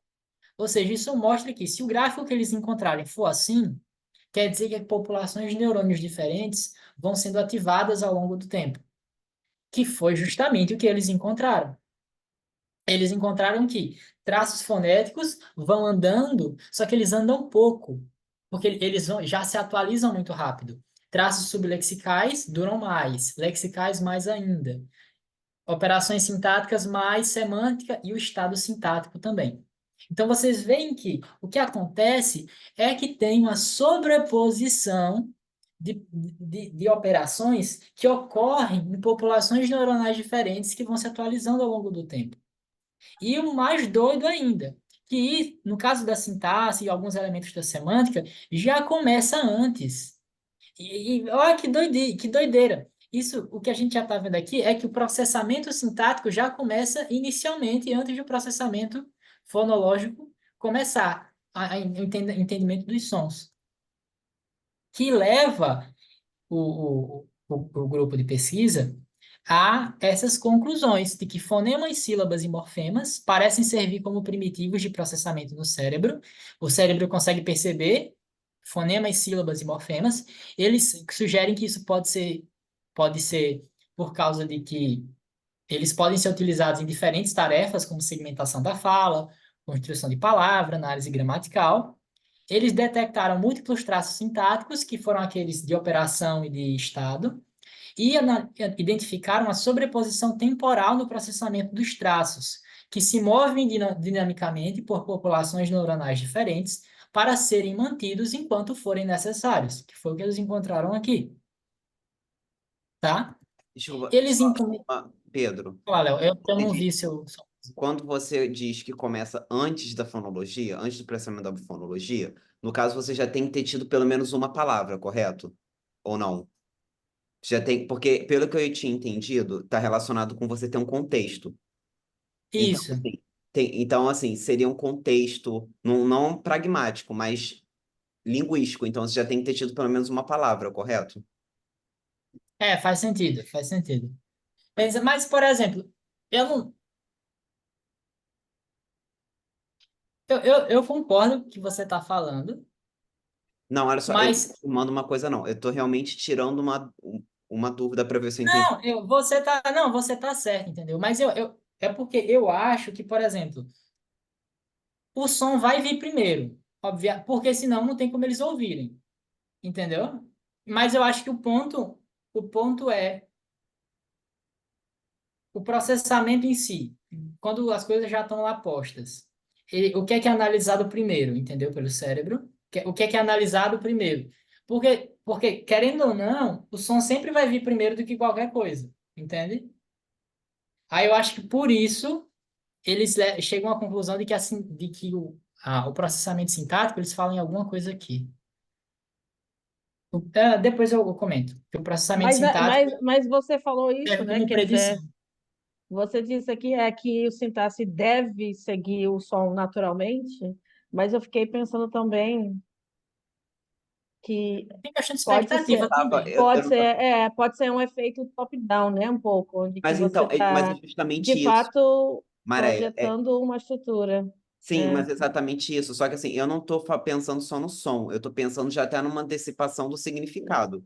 E aí, assim, uhum. porque tem umas coisas na teoria linguística, assim, que porque Eu vou você, para poder, ofender um assim, grupo. para você, assim, eu não querendo tomar uma posição lexicalista, tá? Mas assim, não sei nem se o nome certo seria posição lexicalista, mas enfim. Você tem que ter pelo menos um significado para você poder antecipar uma estrutura. Não tem? Para você poder antecipar uma estrutura sintática, que pelo que eu entendi, é o que ele está propondo que está acontecendo. Você tem que ter pelo menos um significado. Então a gente projeta sintaxe, Que significado você está falando? significado da Significado em que palavra. nível? Não, No mas eu nível da acho que tem palavra. vários níveis de significado. Tem significado categorial, tem, né, de categoria da palavra, tem significado enciclopédico, Mas tem para você chegar, então, significado. mas para você chegar na categoria da palavra, você já não tem que ter tido acesso ao significado da palavra, Não, ou não? Se você tem não. a palavra primeiro, assim, sem um contexto precedente, Ainda mais se você primeiro antes, a por exemplo, palavra. se precedido por um artigo, então você já sabe o que vai vir. Não, não, mas é o que Grande é o que chance. eu tô querendo dizer, quando você tem a primeira palavra. Então, mas eu fico pensando se talvez, porque isso faz sentido, mas acho que também que as coisas não são mutuamente exclusivas. Mas eu estou falando que, porque eu acho que por pode ser que você esteja a toda hora construindo sintaxe, obviamente, na medida que você está processando semântica, etc. Mas também não dá para, talvez dá para pensar também que você também está projetando algo meio que top-down, tipo assim, porque não é uma surpresa total qual vai ser a estrutura sintática, porque você, né, assim, meio que Sim, não, mas isso, eu acho que eles próprios falam no artigo, né? Que eu não me lembro, ele disse. Eles falam de predição, que a É, sintaxe é, aparece por conta de predição, mas eu estava pensando em algo assim, Léo. Por exemplo, quando você vai falar de alguém com alguém, você já espera que a pessoa vai começar com sujeito, por exemplo, É porque é o isso. mais comum. Essa predição ela é muito default, e é isso que está. Por isso que rola É. aí, antes de você saber qual é o som. O som já é segundo. Primeiro você tem uma expectativa. Você vai falar de alguém, se eu estou entendendo o que está acontecendo ali, vai ser sujeito, Isso, sujeito, verbo, objeto. Se não for isso. alguma coisa que eu tenho que refazer na minha cabeça. Mas, É. né? E aí, se você pensar que o sujeito deve ser um determinante, provavelmente é um determinante com o nome dentro, aí são todas previsões sintáticas que você está É. Mas fazendo. algumas previsões são mais, tipo, amarradas ao contexto mesmo. Tipo assim, você ouviu um determinante, aí você vai, né? Então, como se fosse uma previsão mais top-down, bottom-up, desculpa. Mais bottom-up. Tipo assim, você ouviu um mais bottom-up relativamente, né? Não totalmente bottom-up, mas não tão top-down. Quer dizer, você pode ter realmente o que Pedro está falando, que é totalmente assim, eu espero que a pessoa vá falar algo. Então, eu já tenho uma expectativa de uma determinada estrutura, Sim. né, sentencial sintagmática. E uma outra coisa é tipo assim, eu acabei de ouvir um determinante, então eu acho que agora o que vai vir é algo de natureza, né, nominal, uma coisa Aquele assim. modelo da Letícia com a Marina, elas Ah, fazem assim, né? uhum. Então, primeiro vem uma coisa, né, que seria uma coisa sintática, depois vai, né? Quando Agora você. você deu É, desgosto. hã? Agora você deu desgosto à ideia. Para você o quê? Deu desgosto à ideia. Eu estou brincando. Não, eu não gosto desse modelo, não, mas é uma possibilidade que eu acho que isso é mais ou menos o espírito, né, do que o Pedro está falando, né? É, Eu diria mais ou menos, porque assim, quando a gente pensa, e pelo menos assim, na minha cabeça, quando eu penso em algo bottom-up, eu penso primeiro um processo, depois do outro. Então é meio que um processo termina e o outro começa depois. Nesse caso aqui, embora um comece, o outro começa meio que um pouco depois, mas ao mesmo tempo. Eles seguem juntos, ó. Digamos que um começa, mas ele não termina para o outro começar. Um vai processando, depois o outro vai sendo processado ao mesmo tempo. Entende? Aquela primeiro gráfico é. mostrava isso com muita nitidez, muito claro, né? Mas eu não associo isso a contraste bottom-up, top-down, que você está falando, não. Eu acho que já é uma outra coisa, Não, não é isso aí, né? não. Porque o que é bottom-up para determinado nível de processamento vai variar, né? Quer dizer, se eu estou processando no nível fonológico, o bottom-up realmente é o traço vozeamento, mas se eu estou construindo nível sintagmático, o bottom-up já é uma categoria bem, né, mais ampla, por exemplo. Eu entendo, mas Tá eu bom. vou pausar essa discussão por conta de um slide, porque Isso. senão eu já Não, passaria por vai aí. lá, desculpa. Mas eles vão falar isso daí depois, peraí. Então tem essa sobreposição. E aí eles encontraram também que representações menores mudam mais rapidamente e representações maiores demoram mais a mudar, ou seja, a se atualizar. E aí eu perguntar a vocês lembram de alguma coisa quando vocês pensam em que fonemas oscilam mais rapidamente, enquanto elementos como sintaxe demoram mais a oscilar? Pois é, estas ondas não nos abandonarão de agora em diante, porque elas estão em todos os lugares. É muito parecido com o modelo de análise das oscilações elétricas que a gente encontra que é muito interessante, porque talvez é uma evidência de que e talvez isso esteja no caminho correto, de fato, já que diferentes tipos de análise encontram algo parecido. Tá? E aí, eles comentam, e essa parte eu achei interessante, eles comentam que há uma similaridade desse modelo com os próprios modelos de linguagem, como o ChatGPT, por exemplo.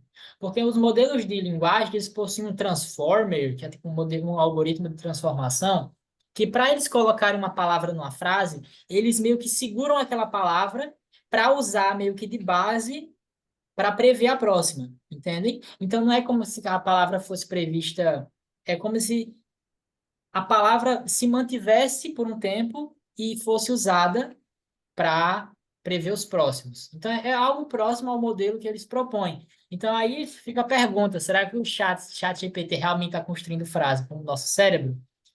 Provavelmente não. E aí, metade do grupo pode achar que sim, metade do grupo pode achar que não. Não faço ideia. Mas isso é uma pergunta. Eles comentam algo também sobre hierarquia reversa, baseado nos estudos da visão, de que os traços maiores, eles são ativados mais cedo do que os menores. E aí, por conta de questões de contexto, esses traços maiores são mais ativados, acelerando o processamento. E eles chegam à conclusão de que não é bottom-up. O negócio aqui não é bottom-up. E aí, Léo, aí os autores do discurso do paper já discordam de você.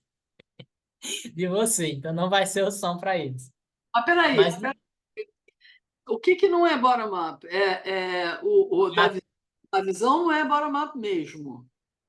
não é, eles comentam que assim como a visão não é bottom-up. E agora eu vou abrir o artigo porque agora já a Aniela falou assim, eu já Não, duvido da minha própria mas eu não tô conclusão. dizendo que vai ser, só que assim, era só no sentido de, tipo assim, alguma coisa tem que começar, entendeu? As Sim. predições.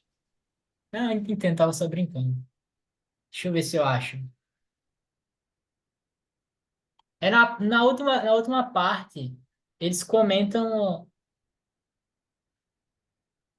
Vixe, agora eu posso achar.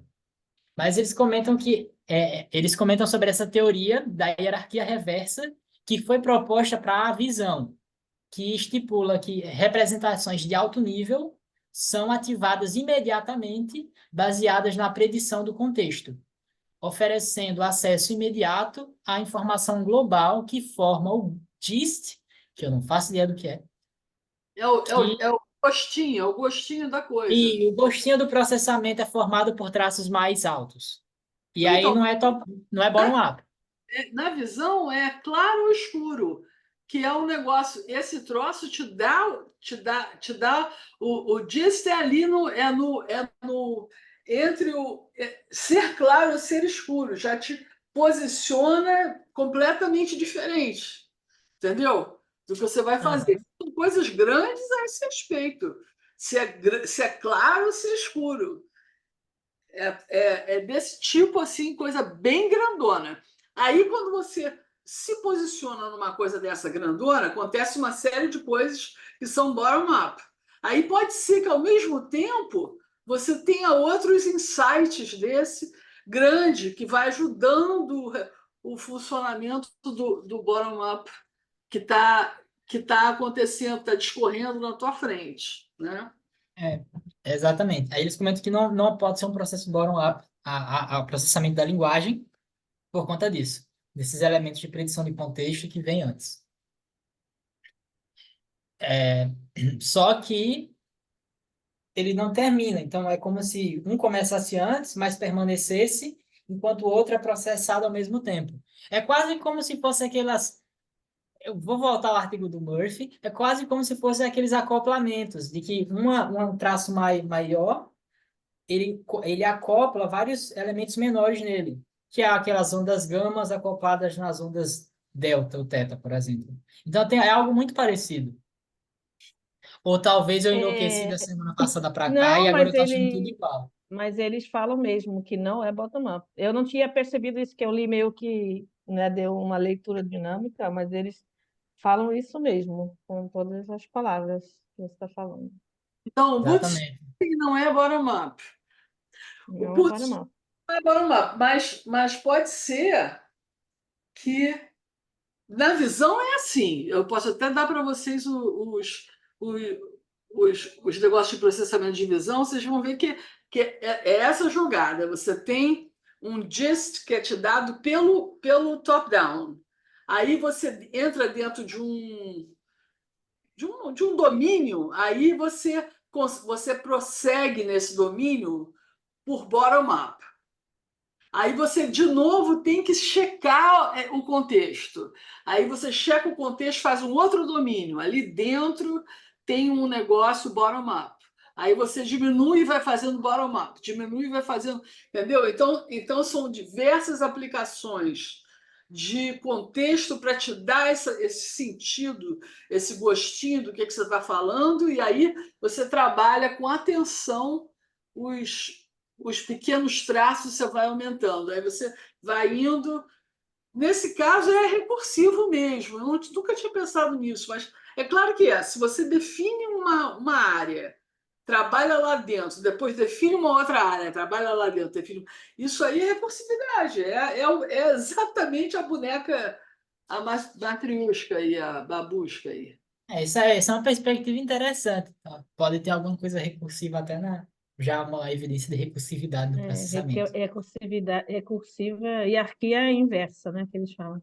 Eu É, acho que é importante que eles falam assim, não é purely bottom-up, não é puramente bottom-up. Então, eles também não falam que não eu tem, né, editei a fala do assim, povo. Né?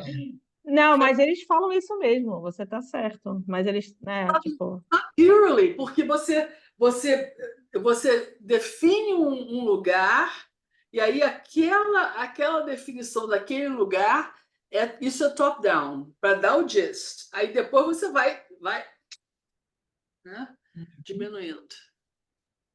Só que eu acho curioso porque, por exemplo, para mim a ideia de bottom-up é uma coisa termina para outra começar depois. Então, primeiro você termina os menores e depois vai subindo.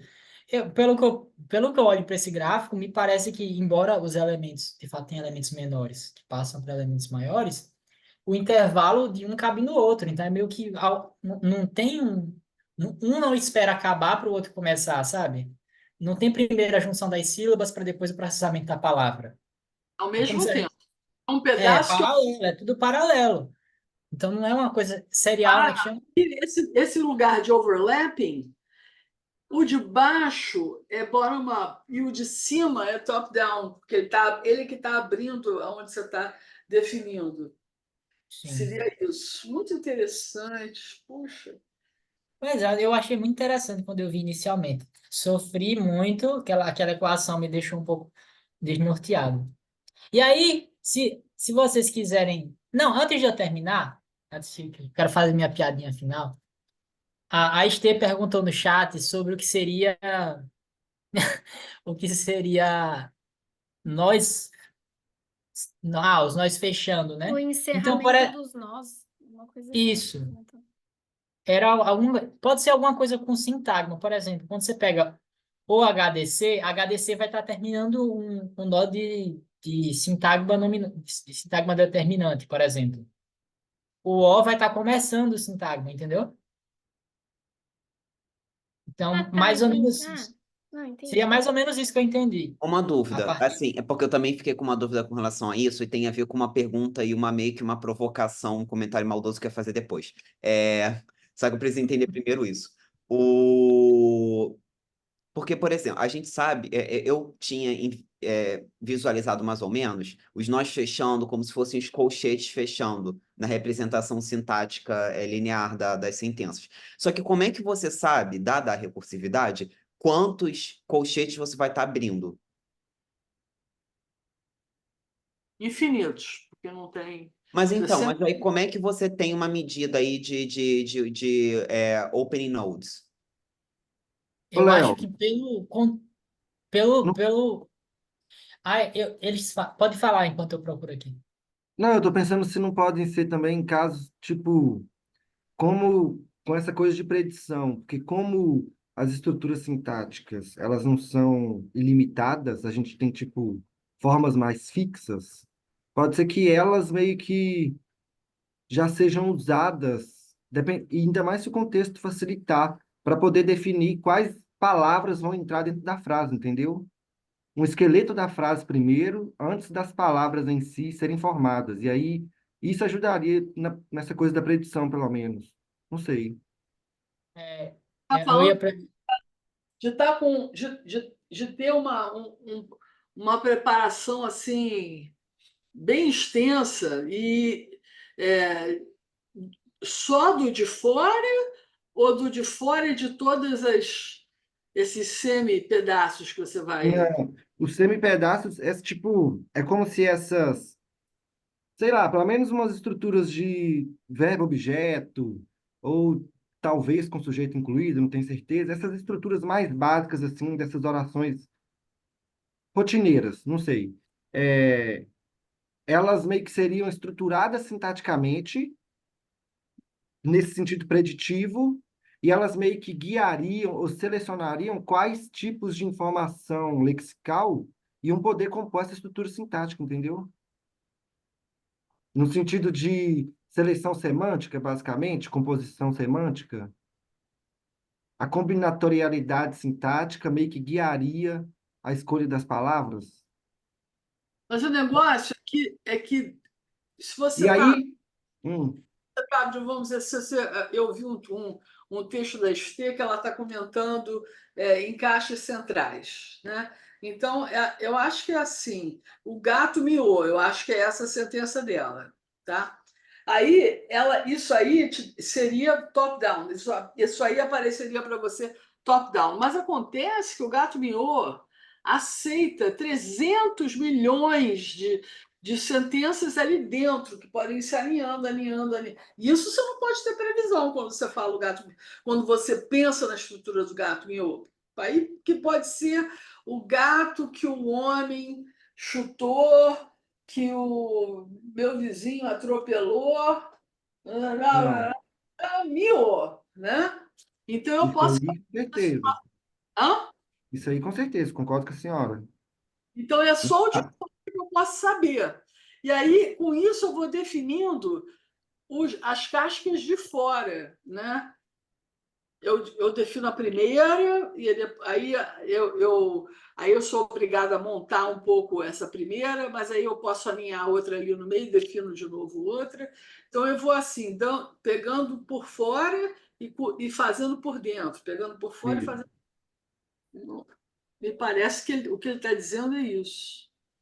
que vai atualizando constantemente. Essa atualização precisa da predição, no meu entendimento. Isso. Isso aí é É, o que acontece na visão. Na visão é assim que funciona mesmo. houve uma grande discussão aí de como é que o modelo faz isso, mas aí eu fui conferir o que é que eles falam. Eles, na Ah, verdade, fizeram fizeram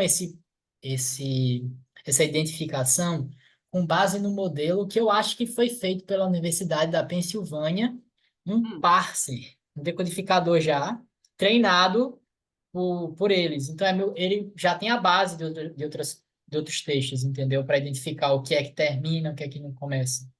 uhum. Entende? Então, meio que já tem um modelo por trás. Aí você pode perguntar, de onde é que veio esse modelo? Aparentemente, ele usa a linguagem do GPT, GPT-3. E de outros nomes aqui que são letras que não estou entendendo o que significam juntas. Mas, em geral, então, foi o modelo que eles usaram para fazer essas anotações. Então, já tem uma base por trás. Aí, se você me perguntar qual é a base, faço ideia. Mas, assim, o ChatGPT, eu não sei se ele lida com categorias sintáticas ou uma teoria específica. Porém, ele dá conta, né, de escrever uma frase certa. Então, talvez ele consiga fazer isso sem precisar se comprometer com a teoria linguística. Mas eu não sei, Léo. Deixa eu fazer, é porque assim, isso eu vou explicar, vai ficar mais claro também porque eu preciso compreender isso melhor para saber o quanto que a minha pergunta, minha provocação faz sentido. Mas é o seguinte, me parece que tem um trecho desse artigo aí que foi escrito pelo Marante, porque ele ficou muito preocupado, imagino, com um dado que saiu aí. Eu não sei o que a professora Aniela vai achar, que a professora Aniela é da morfologia distribuída. Porque se a morfologia distribuída fala que é tudo sintaxe, tudo no mesmo componente, e aí você tem efeitos sublexicais dissociados ali do nível sintático, pelo dado que eles dão, então será que não é o mesmo componente? Será que não está tudo na mesma caixa? Aí depois ele vai dizer que, na verdade, o Marante, né, os autores, que na verdade dá para dizer que tem operações sintáticas ali, porque você tem alguma equivalência, não é isso? Eles falam isso no artigo, entre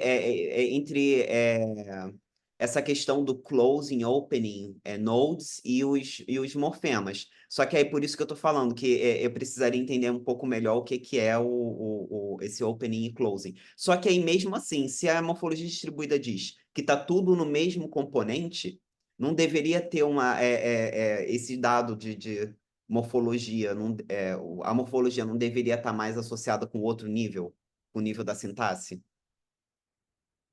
Eu No, entendo o que você nos colocou. No dados, caso, nos seria, dados, nos resultados que eles trouxeram. sim, era para ter, no caso, só um componente sintático ali, não um Sim, componente do sublexical. Faz isso. sentido, faz sentido. Eu acho que, quem sabe, o Marantz deixou de ser da morfologia distribuída, porque aqui ele Acho que não, e conhecemos. pelo que ele colocou ali, ele está preocupado em se manter na morfologia distribuída. Eu queria saber o que que a professora Aniela ia falar, que a professora Aniela é da MD. Ela foi embora, Estou aqui. ficou com raiva, trancou o microfone. Não posso falar nada a respeito disso, porque eu não entendi isso aí completamente, então eu não sei como é que o Marantz iria se posicionar, mas eu acho que ele já se posicionou, né? Porque ele escreveu o troço, né? Não, então, mas ele está dizendo, porque assim, tem um dado que parece que contradiz. Mas aí ele diz que, na verdade, tem ali uma equivalência entre operações sintáticas, esse opening closing nodes e os morfemas. Só que o dado principal que eles trazem, que são esses dados do magnetoencefalograma, estão colocando o sublexical fora, dissociado aparentemente, da sintaxe. Na... Peraí, eu acho que eu vou discordar de você agora. Tá, Porque, tudo por bem, exemplo, concordo. não necessariamente são processos diferentes. O que a gente poderia dizer, por exemplo, se olhasse para esse gráfico aqui, ó, é que o que acontece é, o cérebro lida com ele mais rapidamente, com menos uma população neuronal menor, por exemplo. E eles demoram menos a serem processados, entendeu? Então, não necessariamente dá para dizer que são operações de naturezas diferentes. Não, mas olha só, o que eu estou querendo dizer não é exatamente só a natureza do processo, mas o fato de que se diz que é sintaxe, que a professora Aniela talvez possa me corrigir, porque já tem muito tempo que eu parei de ler sobre morfologia distribuída, mas me parece que, por exemplo, numa árvore sintática, um morfema teria o mesmo valor de uma raiz, digamos assim. Então, teria que estar representado junto com a sintaxe, a meu ver. Porque me parece que se a gente fala de um componente gerativo para morfologia e um outro componente gerativo para sintaxe, então não é tudo a mesma sintaxe, né? É tudo a mesma sintaxe, não tem diferença do morfema de raiz para os outros morfemas. A diferença é se você conhece esse morfema de raiz ou não, mas de qualquer forma, a existência dele já está.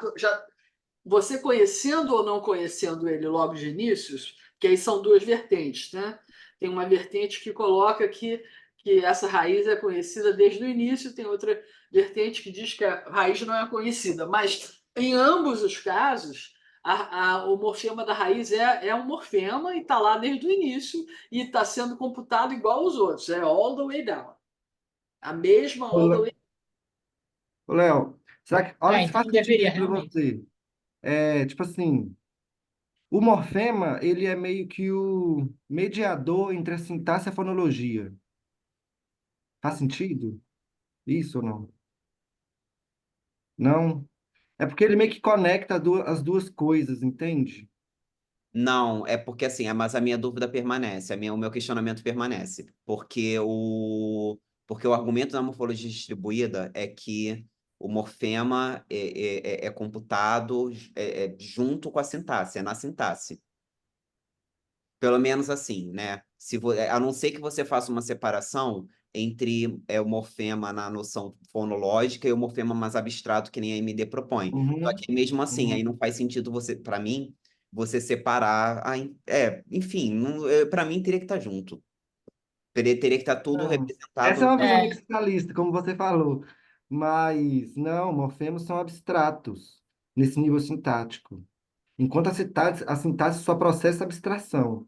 Talvez raízes com fonologia, mas aí isso é um debate muito grande. Isso já é uma outra coisa. Mas a Mas assim, sintaxe eu ainda. dentro da AMD, pelo menos até onde eu sei, ela só trata, ela vai fazer as computações lá, mas no nível abstrato, sem informação fonológica vinculada à Sim, estrutura, entende? mas são os morfemas, só que eles são abstratos, eles só não têm informação fonológica. Então, assim, Isso, aliás, eu fiquei até com uma dúvida aqui agora, se eles estão, como é que eles estão considerando o morfema aí? Se são como morfofonemas, digamos assim, ou se são como Deixa eu ver. morfemas no sentido que no sentido tá, não, eu é. acho, eu não sei, eu não encontrei essa informação aí, eu acho que ela não tá, acho que não tá clara aí, não tá assim nesse nível de detalhamento. Eles disseram que contaram os traços e a ideia desses traços foi retirada de um léxico do inglês, basicamente. Então, os traços eles foram retirados de um corpus. Ahn, é, Só que ao então mesmo não tempo, sei. depois, quando eles vão falar de morfema e associar com morfemas, ou associando os morfemas com as operações sintáticas, eles estão considerando o morfema com a fonologia aí, né, também. Então, assim, tem uma coisa meio estranha aí para, eu imagino, Sim. enfim, Eu Talvez olhando para o dado assim, oxi, eu imagino o Marante falando, alguém pode querer jogar isso aqui depois na minha cara, hein? ficou curioso. Eu vou Vou olhar o dar, que é que vou ele dar falou essa, no vou dar essa Twitter. explicação aqui para tentar evitar isso.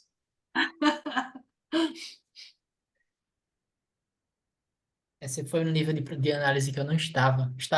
Eu estava maravilhado com as coresinhas do gráfico só. Gráfico lindo, Enfim, também fiquei. pois é. O Léo já estava em um nível acima. Eu não estou no nível acima, não, Ah, querido. Eu estou até agora tentando computar tudo que você explicou dos modelos estatísticos aí. o bom de você explicar essas coisas é porque você pode falar muita coisa errada, assim. Porque como ninguém está entendendo nada também, aí você também não corre o risco de ser desmascarado. Aí eu sempre gosto de falar dessas coisas, porque ninguém me contradiz, porque eu não sei se eu dou certo, ninguém sabe se eu estou errado, a gente aceita. Mas enfim, se vocês quiserem analisar, os dados estão disponíveis online, são somente 48 gigas para baixar, caso vocês tenham interesse. Pouca coisa, né? Mas Pô, é isto. Obrigado. caramba! Nossa, isso é muito complicado. Eu não sei como é que vocês ficam. Vocês lidam bem com o fato de vocês verem uma equação gigantesca num artigo e não entenderem? Eu fico mal, assim, de verdade, eu fico mal. Eu não consigo ler, eu não consigo ler aquelas letras. E aí eu não sei se eles, como é que eu sei se eles estão mentindo? Se eles Não, não estão, eu acho que é um absurdo como a gente que está trabalhando em áreas que são tão de interface, não, as pessoas não se dedicarem a explicar as interfaces. Isso faz com que elas realmente façam assim, olha, eu passei, eu dei o pulo ali, eu tenho um pé aqui, outro pé lá, mas você não vai dar, não. Você vai ficar bem onde você nasceu, entendeu? Porque você, para passar para cá, você tinha que entender essa expressão inteira, né? Eu acho também horroroso, acho uma coisa muito, muito mal feita. sim. Mas é assim. Mas o artigo como um todo é muito interessante e espero que vocês tenham gostado. Obrigado aí quem disse parabéns. Só queria falar só uma coisa, só lá do início, tá? O negócio daquele pingo que cai e abre assim, não é exatamente assim que funciona a expansão do eletromagnetismo. O Léo botou aqui, a Pilkanen fala de que você, quer dizer, na verdade, quem ensinou isso para a gente é o David Popper. A coisa funciona assim, esse o Não, do eletromagnético. Então, se você tem um ponto aqui que é elétrico, em volta dele vai ter esse movimento da eletromagnético. Ele funciona sempre desse jeito. Como se fosse torcendo uma roupa, ou então. Mas se você quer saber para que lado que é, você termina num joinha. vem assim e termina no joinha. Sim. Isso foi o David que inventou essa. É, Acho é isso. porque depende do método que você captura. Porque, por exemplo, ele meio que vai rodando assim, né? Ele Ele vai. vai rodando assim. Só que pô, se você tivesse pela física, ele vai para todo lado, entendeu? Quando você pega uma onda eletromagnética, ela se propaga para todo lado. Então, por exemplo, isso foi um grande pensamento meu. E quando você pensa, seu pensamento vai pro universo todinho, nunca para de propagar. Ou, espero que vocês lidem bem com isso, eu não lidei.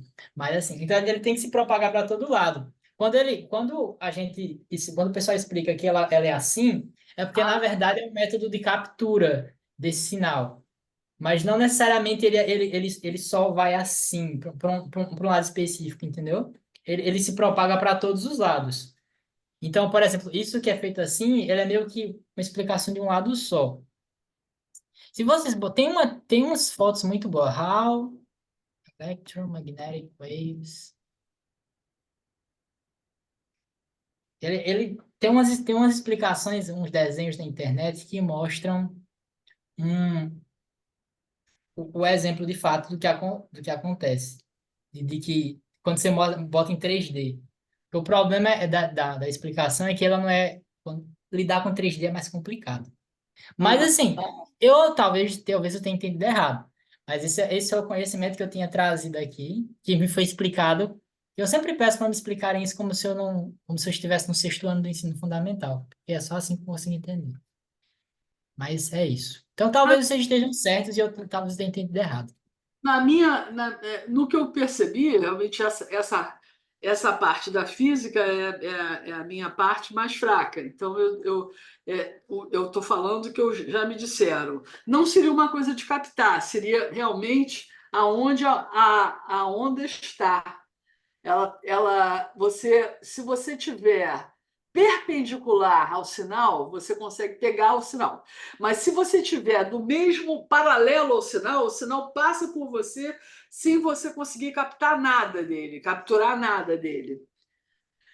Porque ele não está passando por ali, ele está fazendo esse movimento de cá. Então, se você tiver, por exemplo, aqui, você não pesca ele, entendeu? Aham. Pelo que me explicaram, tem a ver também com vetor, aqueles benditos vetores. Porque você consegue calcular, dependendo de onde você pega a onda, se você pega ela no dipolo certo, assim, você pega ela do jeito perpendicular aí, você consegue calcular o vetor dela para o início. Mas se você está de uma determinada forma, talvez você não consiga pegar. Não Eu acho entendo também, professor. Eu sei que tem a ver com vetores também. E aí, se me perguntar o que mais tem a ver com isso, não agora, sei. se alguém quiser que a gente entre nisso, tem que chamar um físico para falar com a gente, tá? Ei, eu acharia interessante. O problema é chamar o físico, se ele não fizer a explicação do sexto ano, igual o Pedro estava falando, a gente ainda sai sem entender, né? Porque ele fala de estatística, o cara A fala, gente vai meu dizer muito exato, é interessante. lindo, interessante, mas repete, eu não Mas entendi assim, nada. a gente pode fazer uma coisa assim, chamar um físico e dar para ele esse texto e pedir para ele explicar as partes físicas que nós não entendemos. Isso é uma coisa muito possível de fazer. A gente tem algumas opções. A Maré e eu somos muito amigas de uma engenheira que tem uma base física, que fez física na primeira graduação. Uma outra possibilidade é chamar o Andrew Nevins, que se formou em física. Uma outra possibilidade, tem muitas possibilidades. No Alexandria tem um monte de físico. Posso chamar algum colega da gente lá da física. Tem Acho uma. legal. Eu Eu não acho confio muito em físico, interessante. não, professora. Os físicos Ai, nunca são muito didáticos. olha lá Por o isso que o povo tudo chora. Pedro dando trabalho para o Léo na edição do vídeo. Não, mas é porque em faculdade de física muita gente desiste porque as aulas são muito difíceis. Dizem que os professores não são muito didáticos. Eu gosto do Andrew porque, assim, se você for pedindo reexplique, vai chegar uma hora em que ele vai dar exemplos muito infantis. Assim, como se você tivesse 10 de QI. Aí eu gosto disso, porque aí eu entendo as coisas. Mas eu vou perguntar também. Não, eu acho que a gente deveria trazer. A gente ainda tinha que trazer um matemático para explicar aquele artigo do Chomsky, que até hoje eu tô com aquele artigo na cabeça. Eu queria entender a matemática por trás dele. Mas fazer o quê, né? Faz parte. Fica mais urgente a gente entender essa física aí. Eu acho que é a física, A sabia? física, a física. Eu sempre acho assim, o EG, um O mistério Boechat para é mim. matemático, não é? Hã? O Boechat é matemático, não é? Pode pedir uma ajuda para Sim. ele, de repente. O Boechat, Ah, é matemático, ele é matemático. Então, a gente É, pode. A gente tem então uma boa pessoa para perguntar da matemática, né? E da física. Tem essa moça que eu e a Maré gostamos muito dela, mas a gente está um pouquinho afastada dela, porque ela é de outro programa, ela é do Cefet. Ela é uma monte de pessoa, mas ela não tem vindo muito. Ela é parte do Acessim. Mas agora eu estou trabalhando com uma moça lá no Alexandria, que também é uma super física. Muito bom, mas ela teve um bebezinho chamado Fidel, tem uns 6 meses o bebê dela, não sei se ela vai poder vir ou não. Mas não mata perguntar. Essa daí é ótima, ótima. Super boa, didática, professora nova ah, da. aí sim, aí assim, tem que ser uma pessoa muito didática. Tem que ser muito didático, professor, para explicar isso. Pra É, gente ser muito paciente. Todo mundo das letras aqui, pelo amor de Deus. pediu o resto. Vocês, por acaso, vocês têm aquele livro do, é, do chinesinho, do meu amigo, como é que ele chama? Young. Vocês têm o Ah, o livro Charles Young. do Charles Young? Vocês têm? Ninguém tem. Qual? O livro principal dele, que ele fala todas as coisas. Ela quer ler um livro antes do menino dela começar a falar. Ela gostaria de ler alguma coisa linguística para entender como é que vai ser o progresso do Fidel na fala. Aí eu fiquei de dar livros para ela, e esse era o livro que seria melhor para ela ler, mas eu queria ver se eu teria o livro PDF? PDF. É. Manda o nome lá no grupo que a gente tenta achar nos sites piratas que a gente usa. Só corta essa parte da gravação. Deixa eu ver aqui o nome do livro direito. Charles Young. Charles. Aí eu já mando o livro para ela e falo: olha, gostaria muito perguntar para você se você não poderia ler um paper. Eu acho que só dissesse para ela, se ele teria como explicar como é, assim, para pessoas que não entendem de matemática, não entendem de física, não entendem conta, não entendem álgebra, não entendem nada, como é que uma onda magnética se propaga? The Infinite Gift é o nome do livro dele. Quem não leu, leiam. É maravilhoso. The Infinite Gift.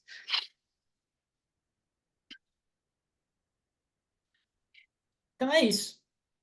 Então tá, se Então, alguém tiver esse livro aí, conseguir pescar na pirataria, é só me mandar. Um posso abraço. ela de novo. Olhar agora. Conseguir uma aulinha de campo magnético aí pra gente. Então tá Tá bom, bom. adorei. É ótimo que instiga a gente ver como a gente não sabe nada. Fica E assustado, né? mudar. Agora imagina daqui para frente, com tanta definição desse jeito, como é que vai ser? Vai ser uma beleza. A gente vai andar nesses próximos anos feito foguete. A gente já está aprendendo muita coisa, já sabe muita coisa. Então É tá. isso, então. Vou falar com a Aulinha. olha, esse livro aqui na Amazon, no Hum. Kindle, né, digital, tá R$ 69,30. Agora, físico, capa comum 315, capa dura 489. Então vai ter que rolar um. A depender do site, Eu sai vi esse R$